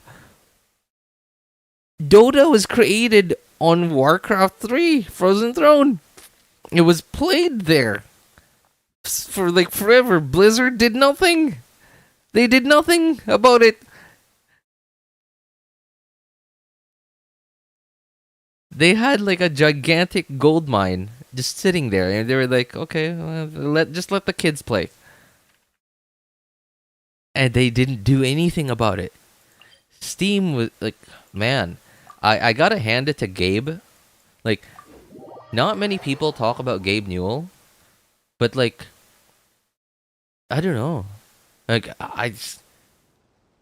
I consider him to be like a really, I don't know much about him, but I imagine he's like a really smart person. Because like, think about it. He's done, like, compared to like most tech and gaming companies who have done like a million things, right? Who just take like the machine gun approach to like game dev or like technology development, etc. Gabe Newell, so what, Counter-Strike, and I imagine he probably has a lot of other stuff that also didn't make it as big as like something like Counter-Strike or Steam, or Steam, like what the Steam store has become now, or like Dota and all stuff like that, or even what's their handheld called, the Steam Deck. Yeah, the Steam Deck, right? Like how right? Like how can you do that? How are you able to do that? Like, you take very few swings in like the span of 20 or 30 years, and most of them are out of the park.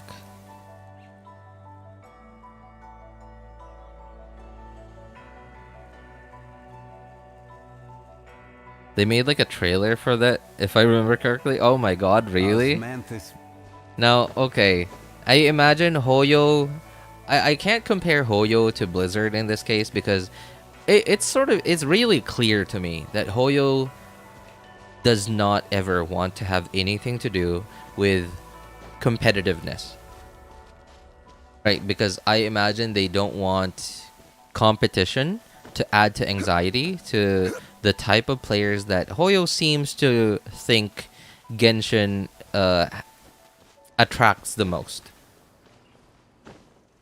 And I imagine the sweaty try-hard players of Genshin, who are, most likely the more into competition and competitive stuff, and wanting like leaderboards or like, I don't know, tournaments that are hosted by Hoyo or etc. I imagine like they are the loud minority. And when I say minority, I mean like a really small piece of the community. And I imagine most of the Genshin community, the Genshin player base, is probably made up of some people who probably don't even play the game, but are on Hoyo Lab, just there to like look at anime art, like Genshin art on Genshin subreddits, just to look at anime art. And some cosplayer, a bunch of cosplayers probably don't even play the game. Some who probably just read the Genshin manga and don't play the game. Some who play the game don't read the Genshin manga, and at some point when the Genshin anime comes out, some who probably watch the anime but don't play the game. And nothing wrong with that, but right, like super casual community who are just into the characters and want to have nothing to do with the combat stuff. So I imagine that's probably the silent majority, like 95%, probably 85% of the community who makes money.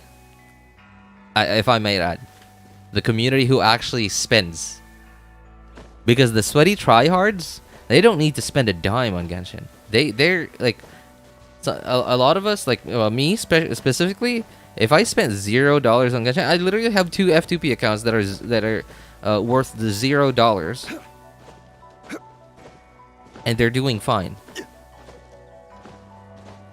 Right? So I imagine a lot of the sweaty tryhards in Genshin are free to play because don't need to play. It don't need to spend any money to achieve all the content in the game. But if Hoyo made the most difficult content in the game harder to challenge the sweaty tryhards, then a lot of their casual player base might just think, I can't reach endgame, so I'm just gonna have to stop playing. Like, it'll like make them feel this like anxiety that they can't 100% the game. They can't clear all the content in the game. So yeah, I imagine Hoyo will never ever like do what Steam did with Dota 2.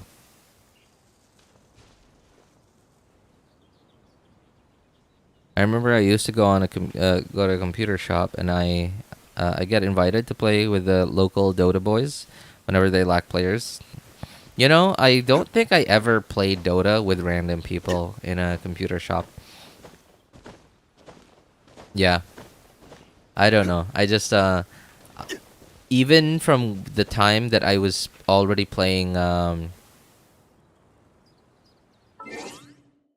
even from the time that I was already playing what's it called?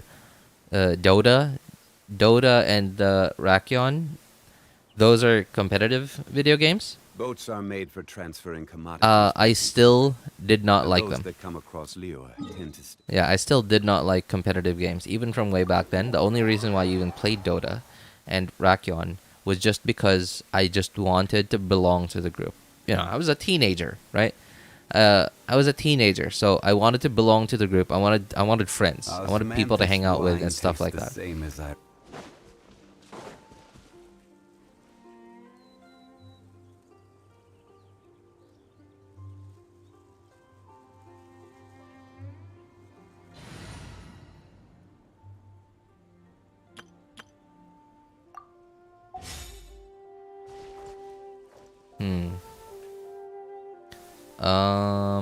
What am I doing? Oh, yes.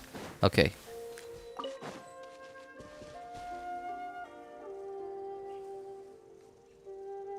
Just 2.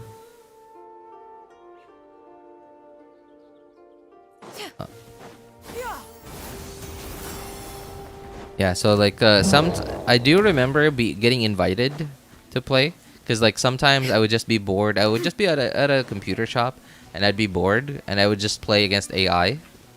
And they see that I'm playing Dota, that I also play Dota, but I'm just playing against AI. And then they would just see me and like, hey, we're missing one player. And I would just say, no thanks. Yeah, I know that most people probably feel bad about being a killjoy, but I have no qualms about being a killjoy. If I don't like something, then I don't like something.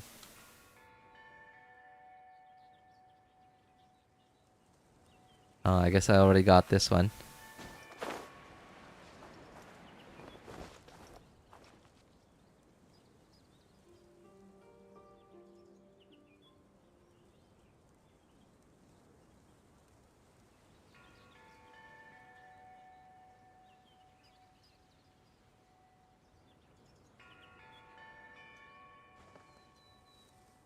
Okay, where is this?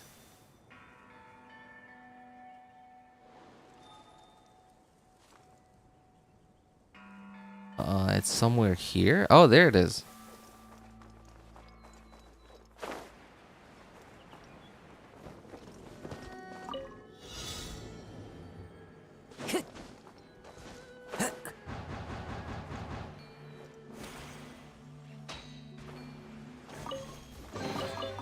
Brings a smile to my face.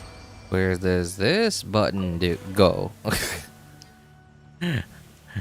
I realized I said where. So I had to change my mind. Oh, I see a bunch of stuff that I gotta do here.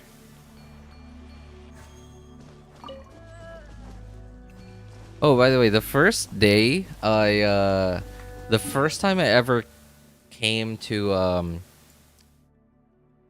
this region, this new region, I was immediately looking for where Celestia was directly above. And at some point it led me to like somewhere, I think it was here.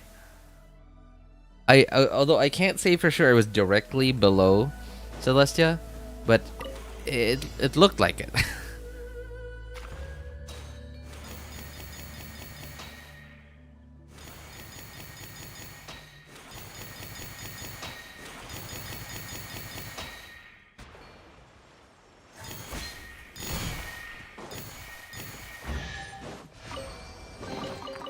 Who says there aren't benefits to a life of wandering? Oh, that's actually that I almost forgot. I forgot to mention I wanted to continue with that thing that I said where I have this I have no problems being a killjoy, especially if I just don't like something.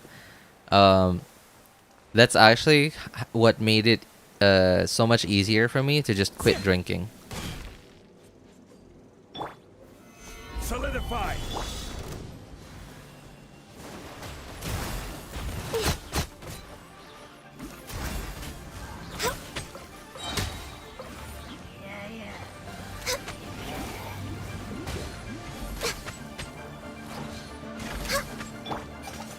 Gather into the wind.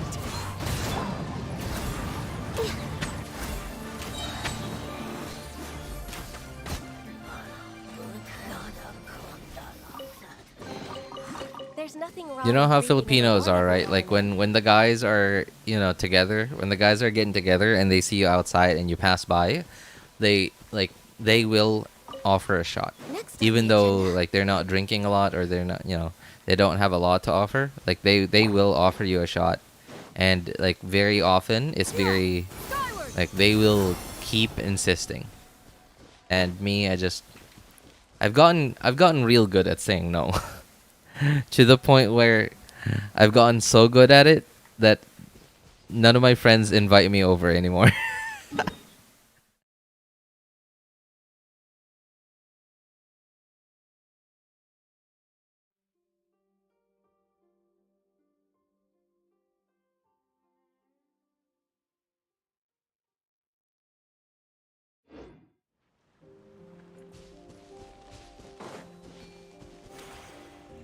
I like playing Dota. That's why I joined them. I was decent at it. Also, they didn't mind. Oh, that was another reason why I hardly ever joined anyone, any invites, because especially in Manila, because like I said, right, like my stereotype of just people in Manila in general, or any neighboring city, was just they were just all hotheads. And I didn't want to be the guy who was the reason why the team lost.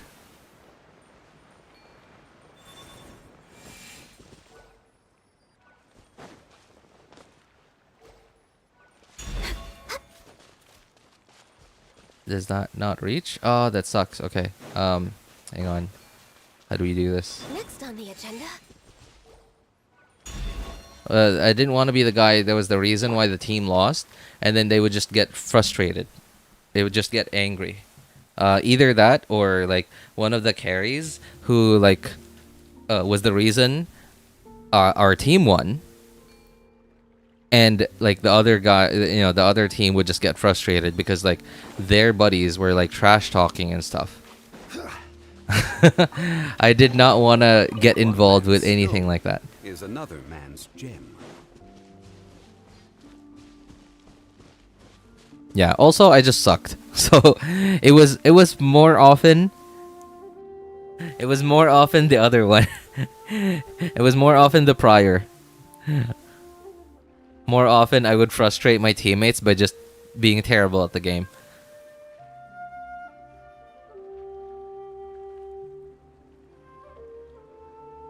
Where do you want to go next?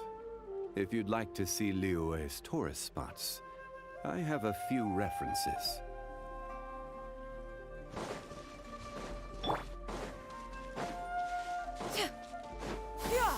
Skyward! Scatter! Gather! Born of ice and frost. No touching! Beautiful treasures are a cause for great happiness. Yeah, so far though, I've just never seen any evidence that people in Manila are chill. Like another thing too is I have friends. Like I have some of my classmates when I was in high school.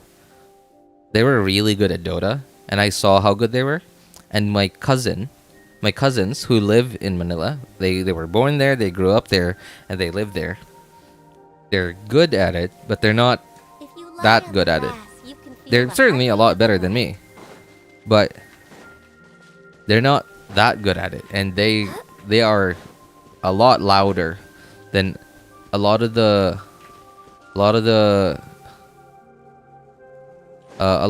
classmates that I played with that were like, actually quite good at it. And they joined like they joined like regional tournaments and stuff.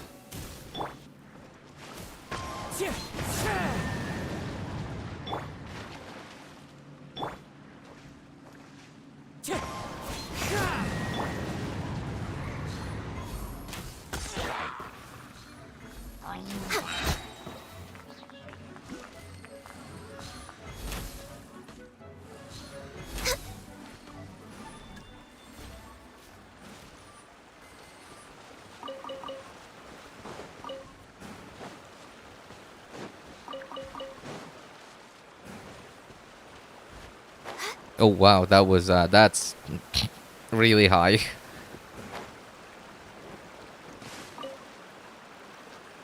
We're way behind schedule. Yeah! Skyward! Scatter!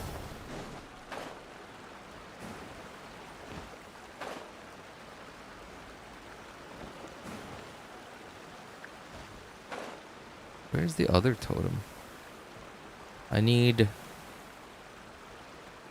need to know where this other hydro totem is.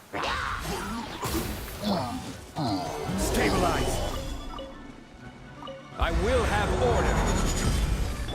Access denied.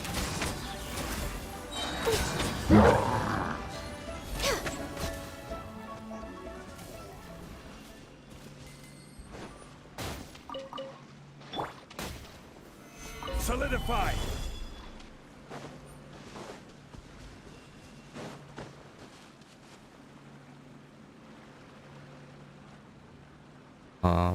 What is this? I thought this was where I was supposed to go to find the other hydro totems.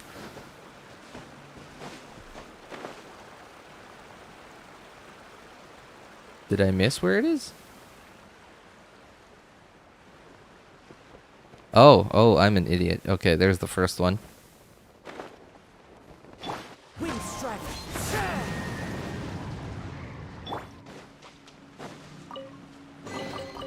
Certainly worth the extra.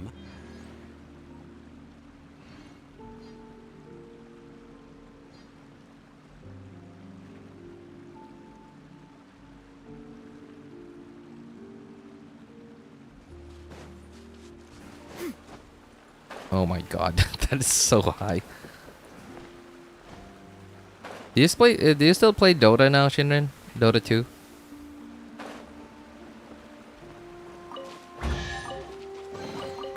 Perhaps one should invent some form of cure. Yeah! Skyward!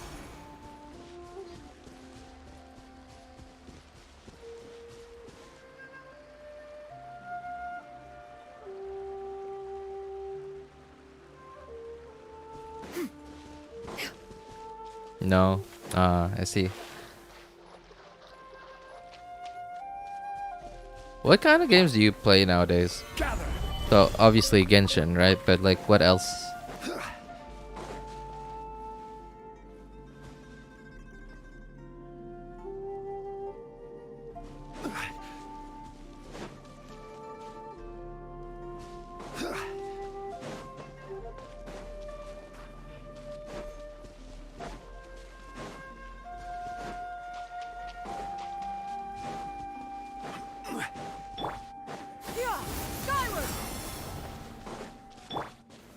Stabilize.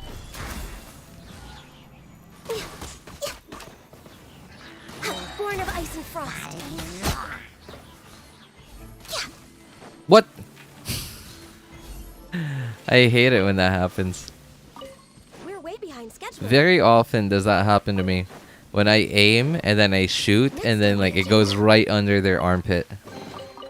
Perhaps whoever left these behind was also fulfilling a contract.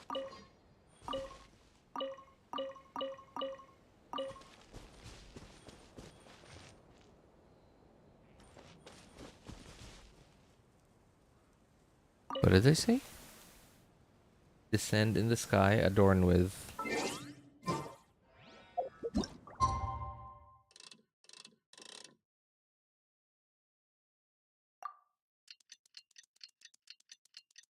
I play 3 gacha games, so that's that. And sometimes MOBA games like MLBB or Omni Yoji Arena. Oh my god, what is that? I haven't heard of that one before. What is MLBB again? I've heard of that abbreviation.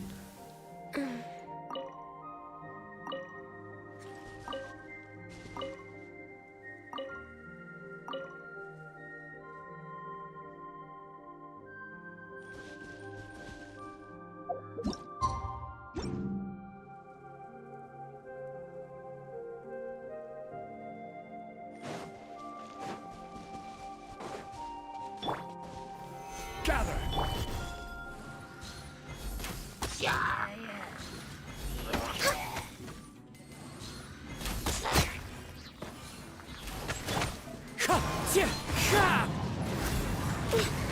No touching.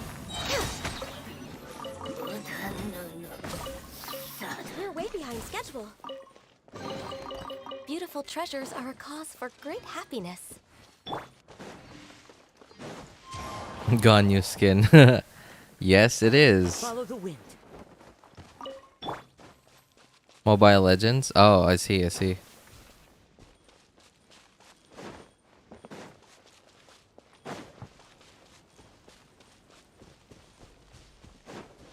You know, I think I would actually, like, at some point, like, try out Mobile Legends, but, like, so, there's already, like, a part of me that doesn't like competitive games, doesn't like mobile games in generally, especially amongst competitive games, but then, like, another part of me that doesn't want to try Mobile Legends is because so many Filipinos are just basically addicted to it. And even kids and parents don't really even care about it.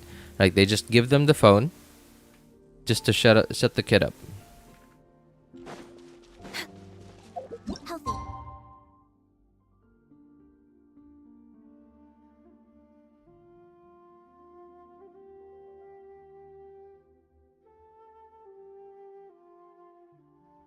healthy mind.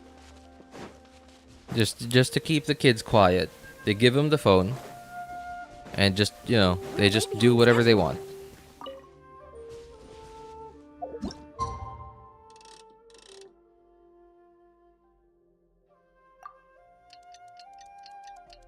They make their phones babysitters. Exactly. And like the problem with that is at some point their kids just won't know what to do. Next on the agenda.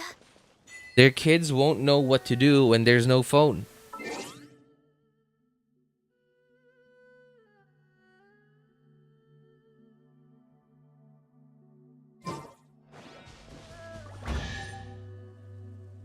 Right? They'll just be bored out of their minds, and like they'll start crying, especially if they start really young. They'll start crying, and then like when you give them the phone, they get quiet, and then you're like, oh well, if they just give them the phone, okay, easy, quiet now, right? And then you keep doing that. At some point, they will they will develop the instinct that, oh, if I I like this thing. Oh, it's being taken away. And then like that'll get me back the thing that I want. And then like later on, you'll be like, why are you so addicted to video games? Why are you so addicted to the phone? And you're like, you did that.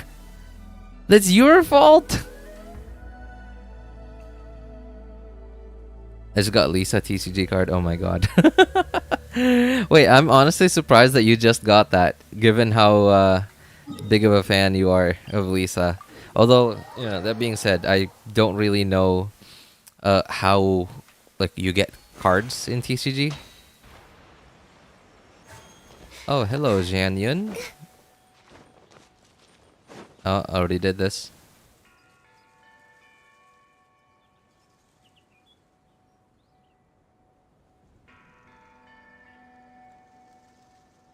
Okay, already did this one.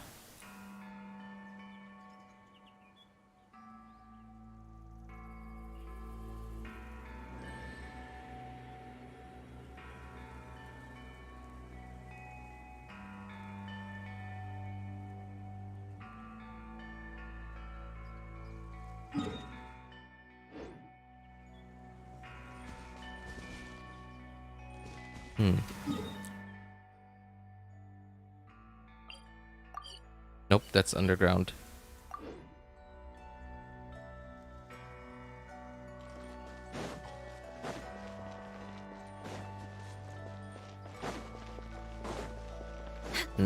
I actually know of a few people that are like who have kids who essentially just, I don't know, live on ML. And you know, like some of them are spoiled because like they're, you know, either middle class or rich, but then some of them are just spoiled. Like even though their parents are like having to work extra hard to make ends meet, and they just spoiled kids will complain and complain and complain if there's no mobile data.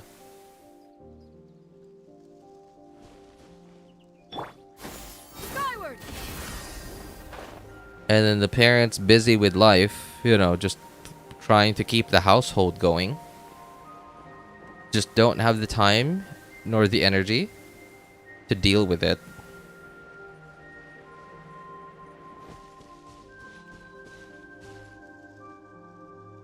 So they just, you know, they just put up with it.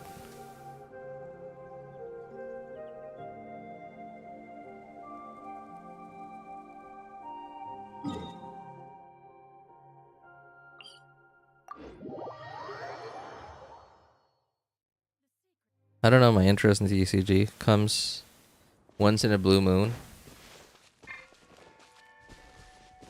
Happy New Year to you too, I guess. Oh.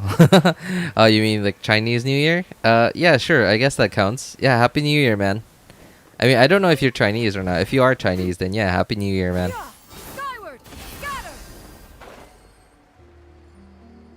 It took me a while to remember she already had a TCG card. I mean, I'm even surprised that you have an interest in it. But then, hey, to each their own, I guess. Perhaps one should invent some form of curio discernment mechanism. Where is this thing? I can't. Oh, there. Oh, finally. Oh my god, that took so long for me to find.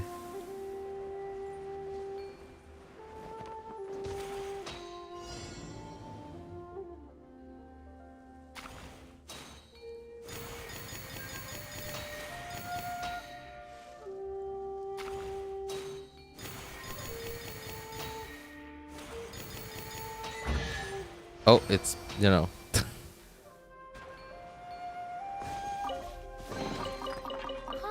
What trinkets have we here? Present them for one's perusal. Oh, I imagine there's something up there.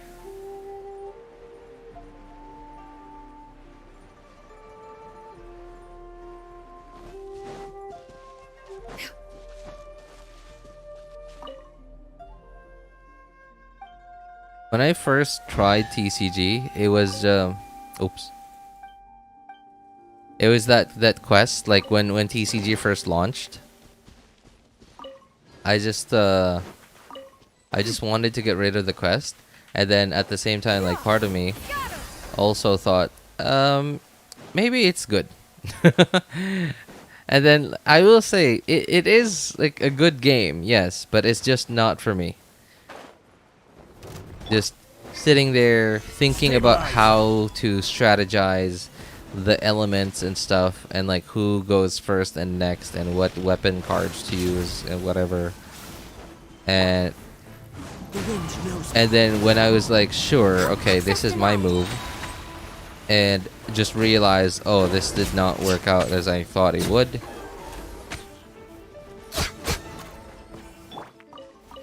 And part of that is me just being terrible. But another part of it is just me not liking chess-like games. I mean, it's cool and all, sure. It's really good, a really good exercise for, you know, the strategic part of your brain, right? Like it keeps, it's a good way to not get dumb.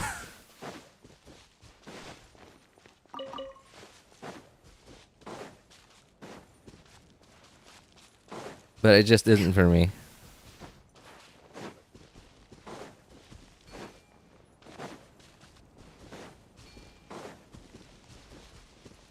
Ah, there it is. Okay, so where are the things I gotta activate with that?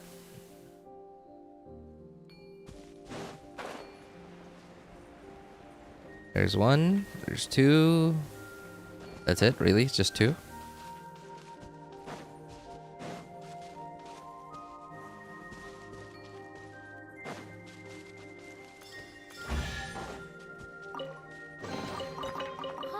What trinkets have we here?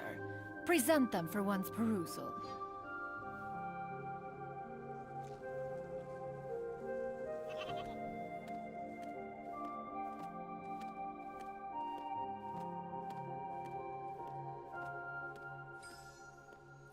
Oh, there's more stuff here somewhere.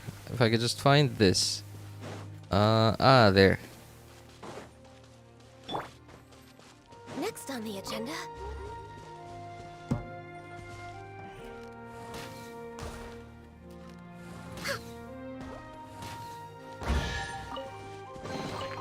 There's nothing wrong with reaping a reward every now and then.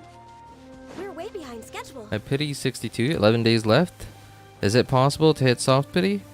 New map about 70% explored. How about the event? How about Lantern Rite? How am I supposed to get up there? Oh no, I can't. Okay. I hate the fact that I still hate the fact that we can't use Xianyun's skill in midair. What trinkets have we here? Present them for one's perusal.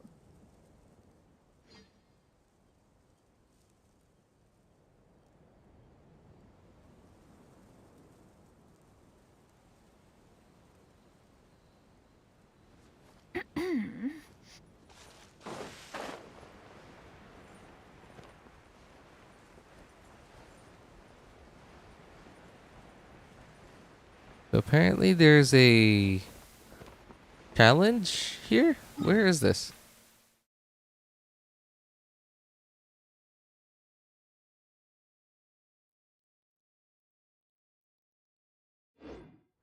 Oh, it's all the way over there.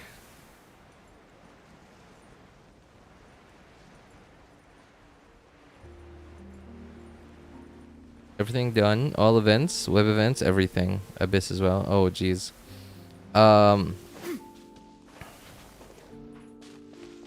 New map about 70% explored. I don't know.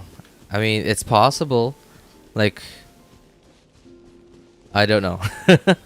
I haven't really done my like exploration stuff yet, so I don't know how much stuff there is in here.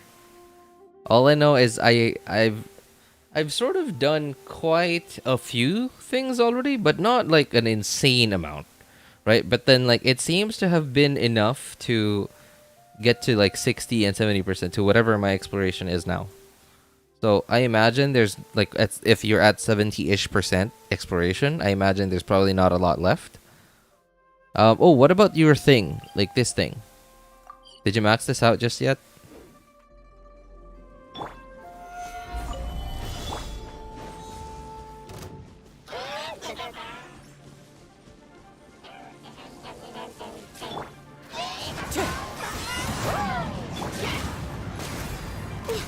No touching.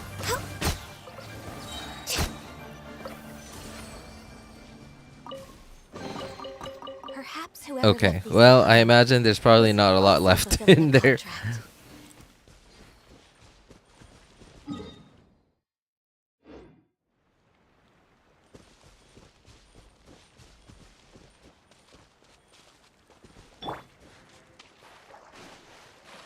Oh, you know what?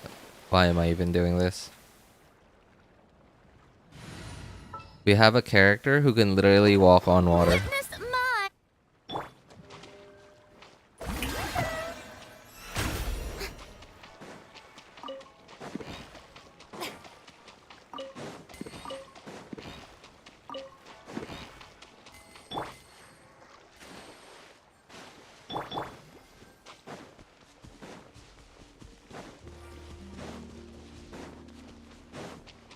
The show begins!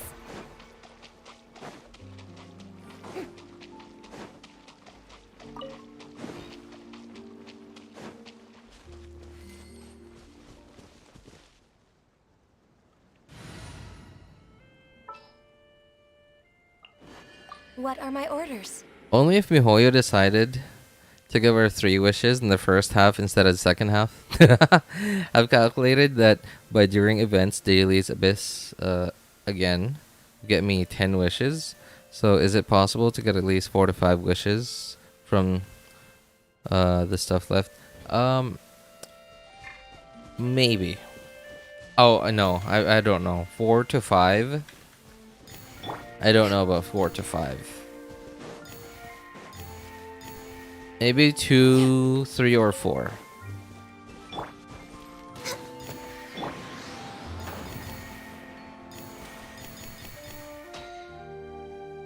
Where in the world are we headed?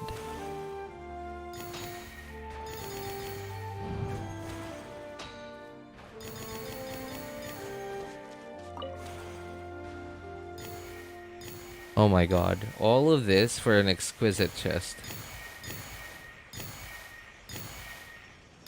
I know I'm not really doing much work here, but a lot of work or not. Perhaps The one same should amount of invent some time form of used up, curio discernment mechanism. and just for an exquisite chest.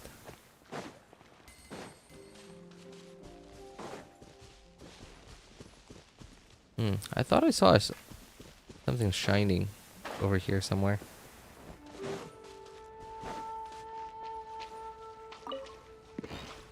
Okay then, time to find 70R Naras finally after. Oh my god, no, dude, no.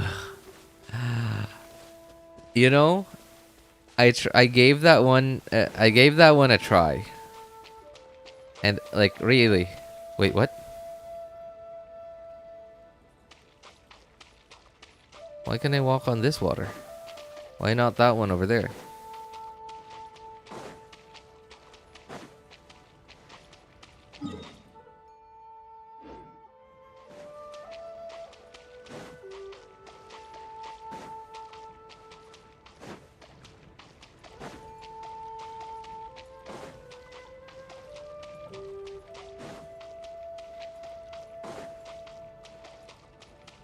Oh, it's activated already. Oh, okay. I remember now why I can walk on this water. Okay. Skyward! Scatter!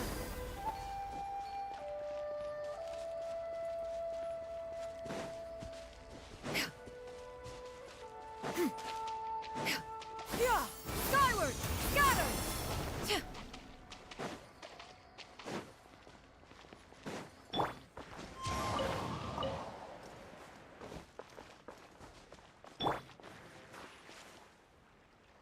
There's nothing left in my map.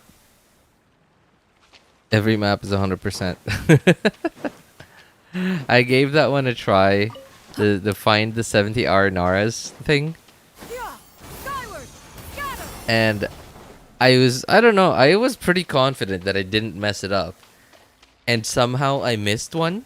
Like, no, not even one. Like, I'm pretty sure I missed a few. Like, by the end of it. But like, I thought, oh man, I can't go through all 70 all over again. No, thank you. Gather.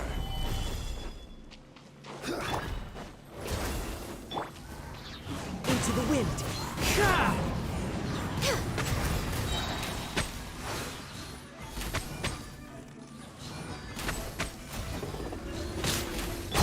Wind strider. Next on the agenda.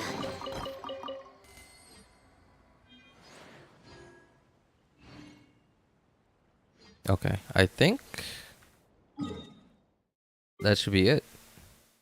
Okay, well that's one. I guess I should do this one first. Yeah, it's a lot closer to 100%. Oh, I just realized it just crossed midnight, which means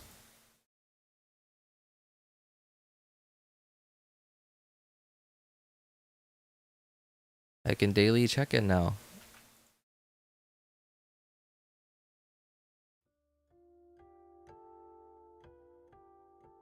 I don't know if I should do this now, because this is a hour and 47-minute video, and obviously I'm not gonna be able to do it in the same amount of time, because like I have to like teleport load times and stuff like that.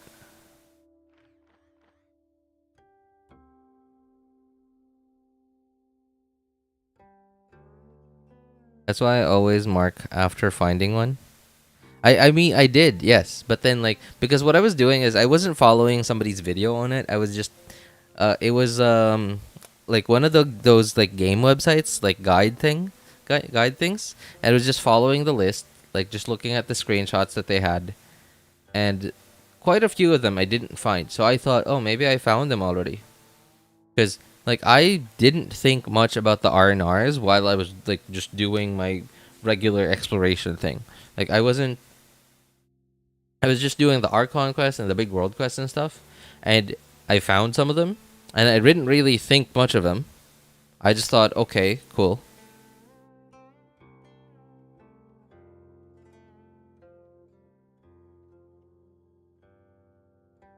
How many charge shots can Ganyu charge fast at C6? It's not about the charge shots.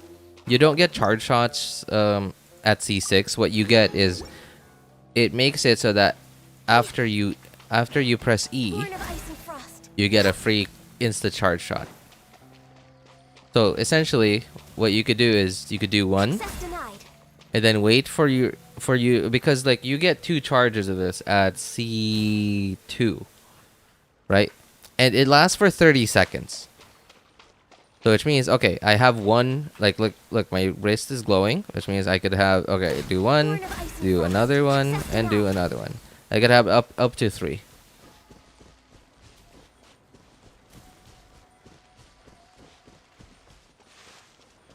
interactive map from what? From Hoyo or the third-party one?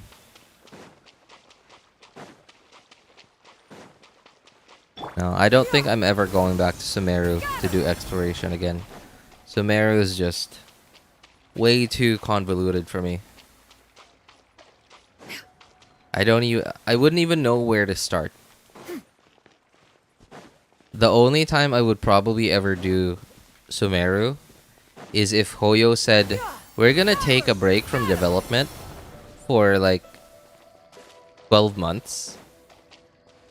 So there will be no new banners for 12 months. Like if Hoyo did that, then maybe if I got bored enough, then I might actually like do Sumeru.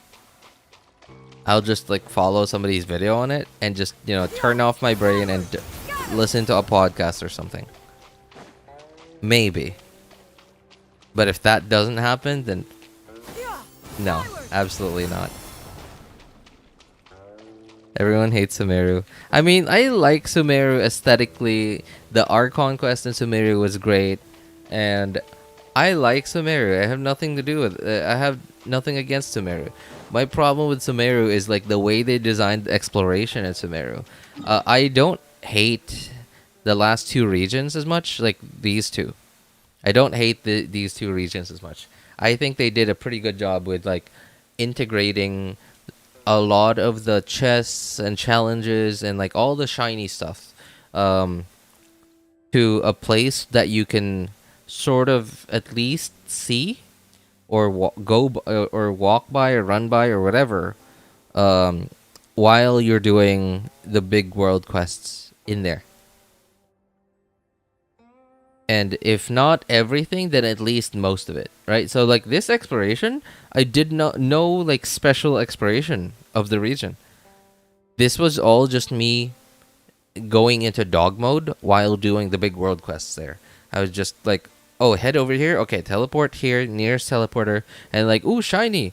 Ooh, another shiny. Oh, another shiny. And like now I'm like 3 kilometers away from the teleporter there that I started from, and then now I have to teleport back over there. And then like I look the other direction, and like, ooh, another shiny.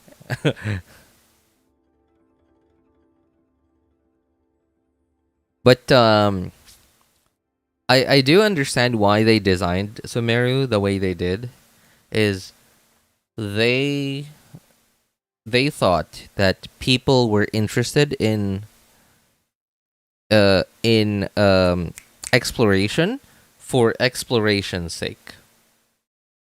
And that was the case, especially in Mondstadt and Liyue, right? But that wasn't because the players of Genshin like exploration for exploration's sake. Maybe yes, when the game was new. And Inazuma was they seemed to design Inazuma and the different like challenges and stuff in Inazuma with that in mind, right? Like they seem to design a lot of it like what world quests or Archon quests took you over here, right? Nothing, right? Or over here. Like I guess there was like a world quest somewhere here, but it wasn't even like a world quest that was important.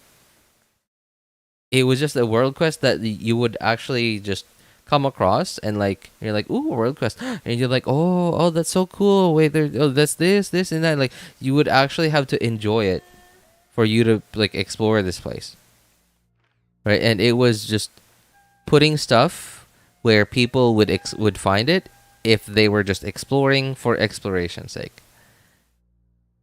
But then at some point, so they seemed to try to implement that to Sumeru, and the thing with Sumeru is the first chunk of Sumeru that they released was huge.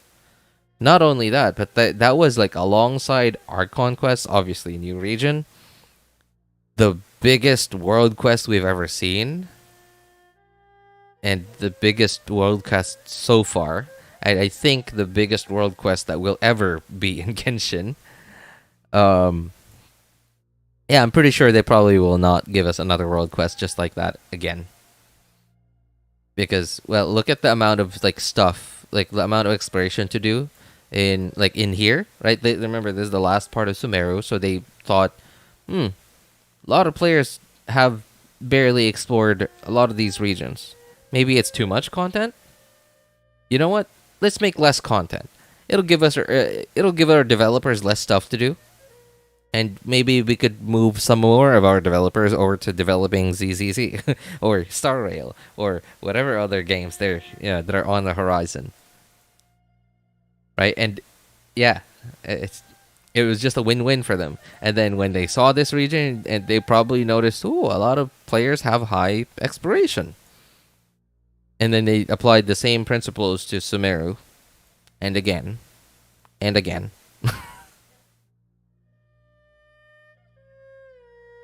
Hey, what's up, Chauvin? You just came by earlier just to say hi, I guess. Act 2 of Archon Quest, where you'll meet Kokomi. I guess so, yeah, but like it really only took you around here. Right? Like it didn't take you to like these like obscure places of Watatsumi Watatsumi Island, right? It didn't take you over here. It didn't take you over here. It sure didn't take you over here and like all the underground stuff that's there. And this domain, I'm sure like it's not like an artifact domain or a talent domain or whatever. So I'm sure a lot of people probably didn't even unlock the underwater stuff there. And you know what? One of my accounts somehow glitched that.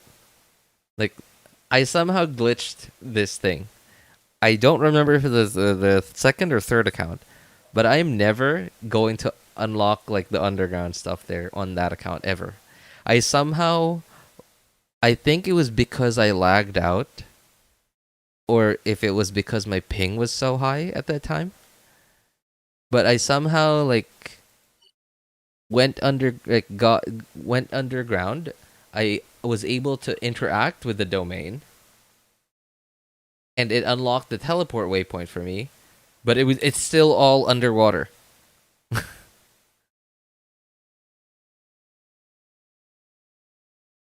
Genshin should release new maps as soon as possible without giving filler and temporary maps. Where filler and temporary maps. Okay, so I think. Wait, where? Here. Okay. All right. So this region, I imagine, was like kind of important because it was like a pretty like look at this, right? Like look at your world. You started here. You went down here. Then you could, from this point on, you could go straight here this way to Fontaine, or you could do Inazuma, which is all the way out here, which kind of doesn't have anything to do with the rest of the world. Or you go straight to Sumeru and then go around, and then at some point you'll be in Fontaine. Or I think you could even go straight to Fontaine. I don't think you need to do Sumeru to go to Fontaine, right? But then, like, if they didn't release this, we would just have this giant void in the map, right? I think this was a pretty important region. Now, I imagine, at least I haven't seen anything that seems to have anything to do with like world building and like that has anything to do with the main storyline. At least I haven't seen one. I haven't seen anything like that. There is like a little bit of world building, like for example, like I'm sure there's like a lot of lore hidden in like the ruins stuff here, but that's like sort of like really background world building. Has nothing to do with the main storyline. And I guess there's like the it at least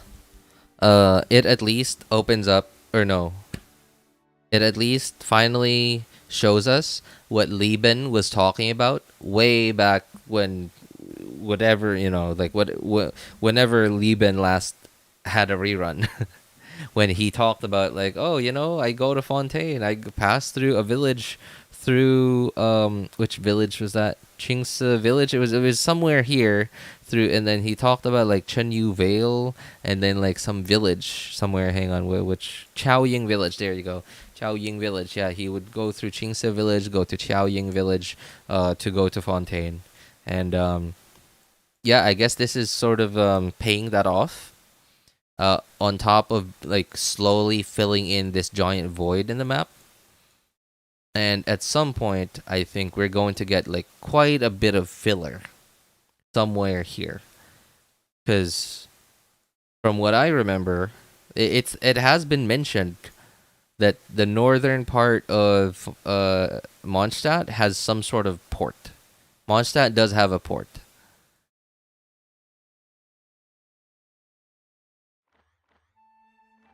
So, and releasing new maps means that they have to keep pushing out the next Archon quest, the next main storyline quest, which they don't want to rush that. They want to do that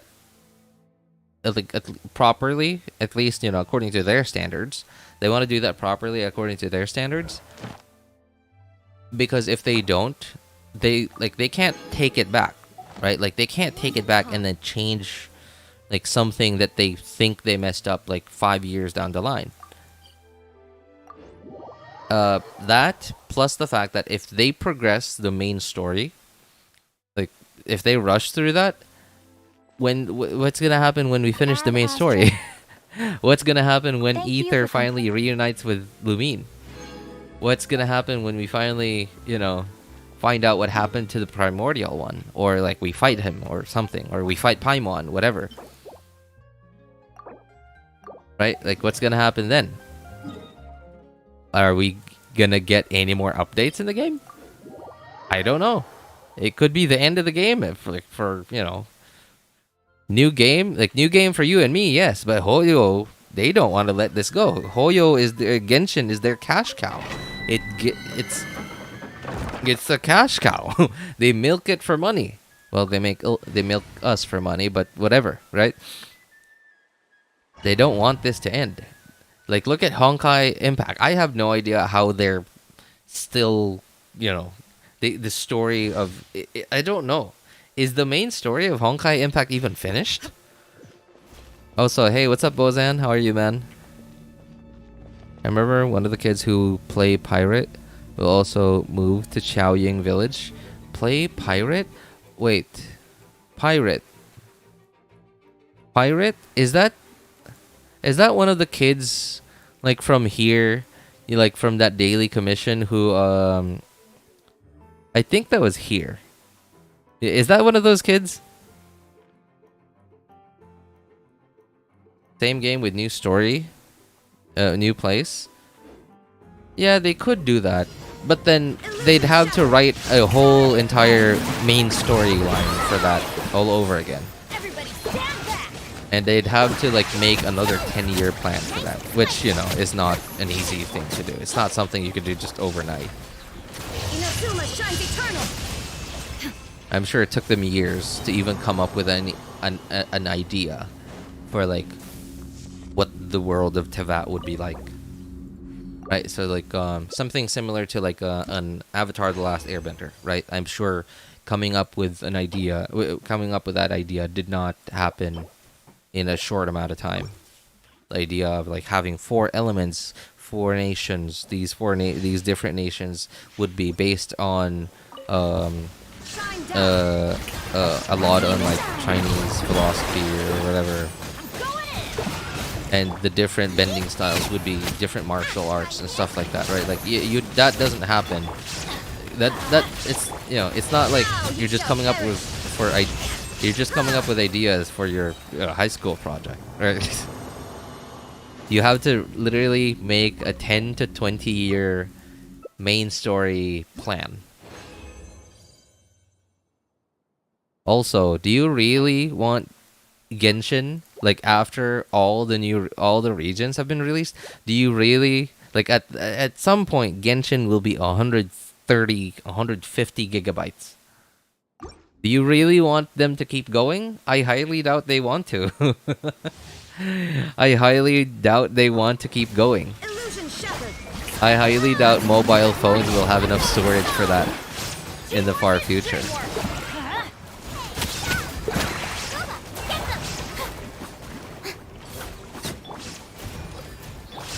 I've heard that recently storage prices have been slowly going up.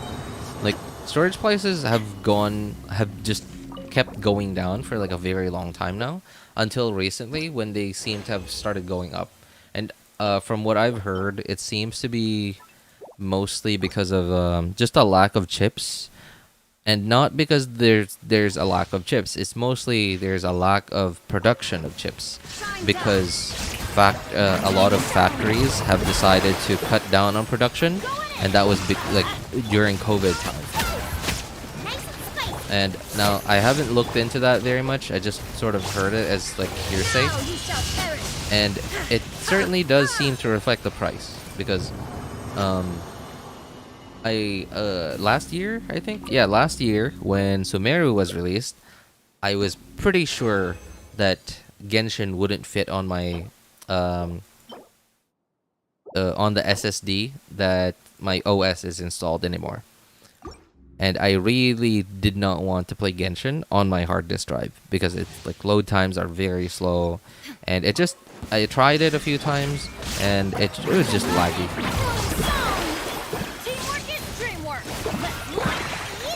So I saved up, bought myself a nice SSD, but every now and then I can't help but feel like I couldn't help but feel like maybe SSD prices would go down. So a few months after I bought a 500 gig SSD to put Genshin on, I checked back into the same listing online, and lo and behold, yes, prices were actually down. But by the time that I looked at the price again, the price of a terabyte storage was now only, I think it was $15 more expensive than just $15 more expensive than my 500 gig one, which is a lot, because like I bought my 500 gig one for 20, 60, around $70. Yeah, around $70. A little bit more for shipping and stuff, but around $70, and it was just like another $10 or $15 for double what I bought. But then, like, by the time that I looked at that price, they were already sold out. And every now and then I still go back and look, and prices are going up. I could see that.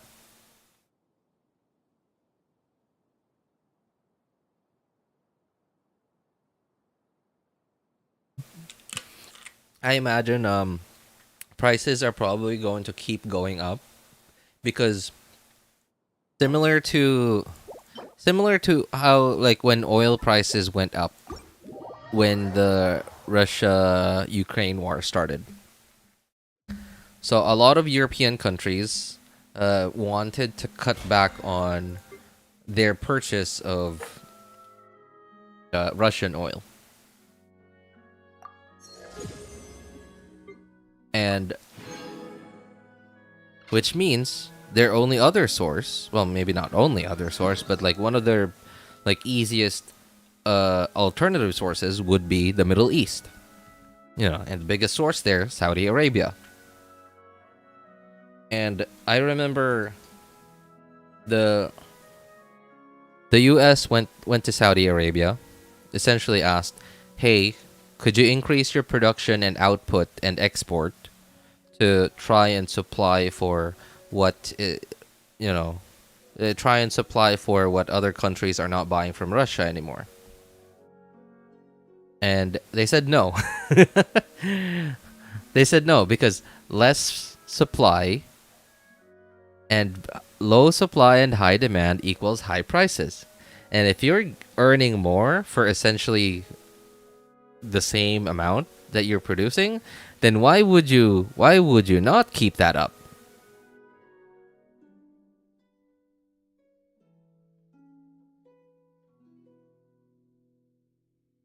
The kid with glasses, if I remember correctly. Wow, I can't believe it. You actually paid attention to what they said. Kind of disappointed, but I stopped, like, especially like when they gave us this feature where we could choose where our daily commissions would be. kind of disappointed that I stopped Liyue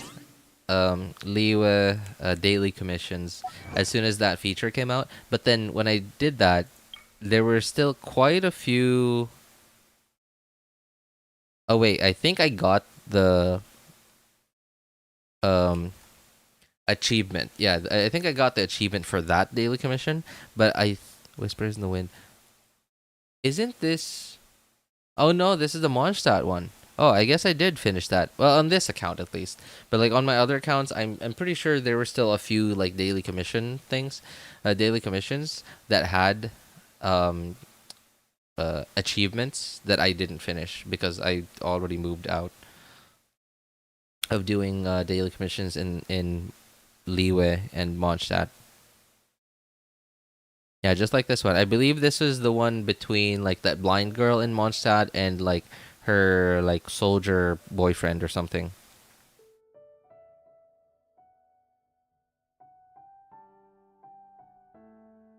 We Indians bought 35% discounted oil back then. Discounted oil from Russia, right? I imagine that was from Russia because like at some point America, I don't know how America managed to convince Saudi Arabia and like the Middle East in general to, you know, increase their production and export, but they, you know, somehow did. And at some point, because a lot of shipping, because obviously basically all the oil around the world goes through shipping, and a lot of shipping apparently is, you know, well, all of shipping is covered by insurance, and like it just doesn't, the shipping industry just doesn't work without insurance.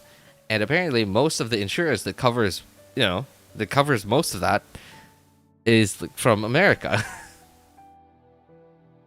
So they just thought, if the price on this ship, if the oil on this ship is from X country and it's higher than this price, don't cover this. Don't cover it with insurance. And if you're not covered with insurance, then you ain't selling that oil. And yeah, at some point, Russia needed somebody to buy their oil. So I imagine that discounted oil is probably from Russia. What do you think of Amber and Rivals of Ether? Dude, I haven't played that game. So, I mean, it looks cute, I guess.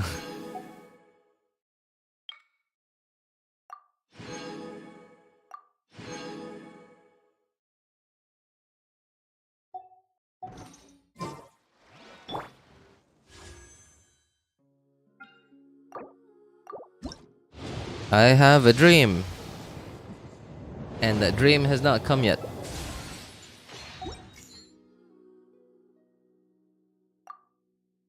Man, I can't believe it. I think I'm really gonna have to go hard pity. Which I definitely... Oh, wait. I guess I have a few more pulls. I haven't done the event yet at all on this account. There's 11, 55, 57. Okay, that single pull. 58 pity. I don't think I'm getting that weapon. Hopefully I don't get some dumb, like, Skyward Pride. Off we go.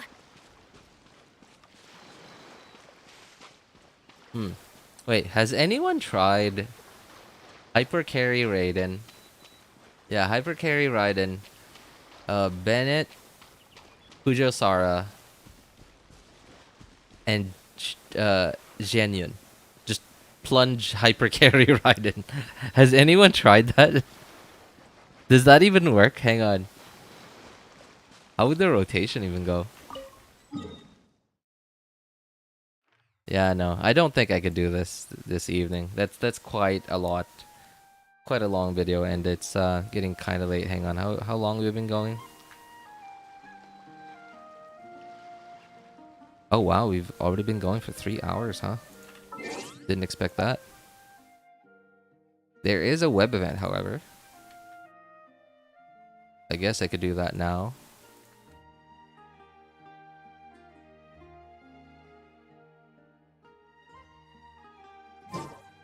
Benny's Adventure Team, assemble!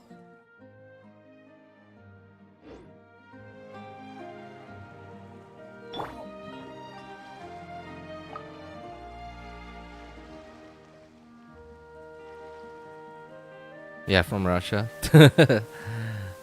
But hey, such is how life goes. Just business, I guess.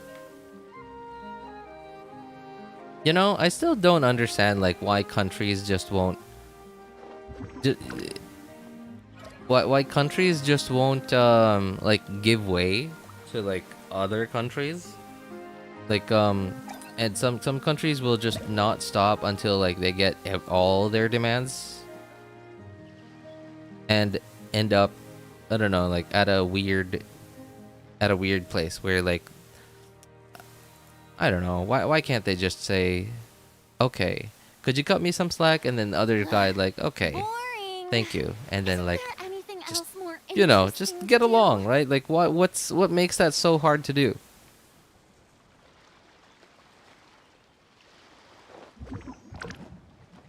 If y'all would just get along, like, wouldn't that mean just a much better world for everybody?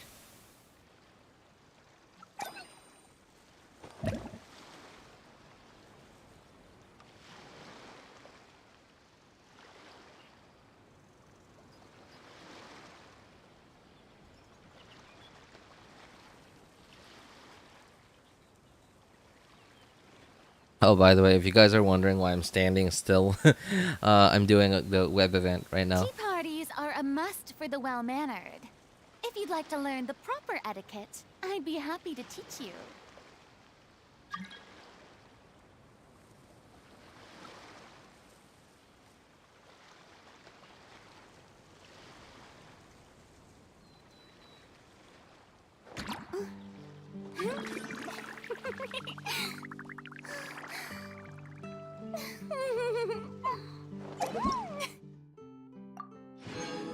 And there we go. One more for the road. Nope. Oh. There is apparently one more for the road.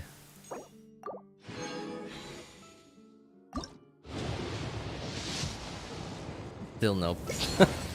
What was that? 57? 59. Alright, 59 pity. Still nothing.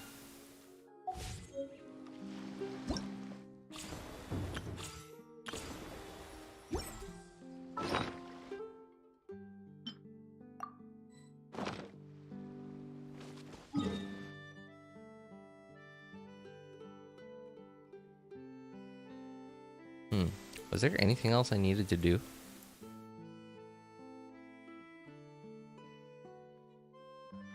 Tomorrow, I'm actually quite surprised that I streamed basically every day this week, and at least until today. Tomorrow, I'm pretty sure I will be able to stream tomorrow. Probably in the afternoon, not sure. I'm gonna have to take the time to clean up my PC first, like in the morning. But yeah, tomorrow we're taking care of this, and if I have time, I might just do Xianyun's story quest tomorrow too. Yeah, but for now, it looks like there's nothing else for me to do. Anyway, so yeah, that's gonna be it for today, guys. For anybody who needs help building their accounts, characters, making a decision which banners to pull for, feel free to join our Discord server. Links are in the description of all my videos, VODs, and streams, and in the pinned message in YouTube chat. You can ping me over there. My name's Elvis Einstein. Ask for my opinion or ask for other people's opinion over there. Have a good day, everyone. Thank you so much for coming by, hanging out, and being awesome people. Have a good day, good afternoon, good evening, and take care, everybody. Bye, guys. Thank you all for coming by to hang out.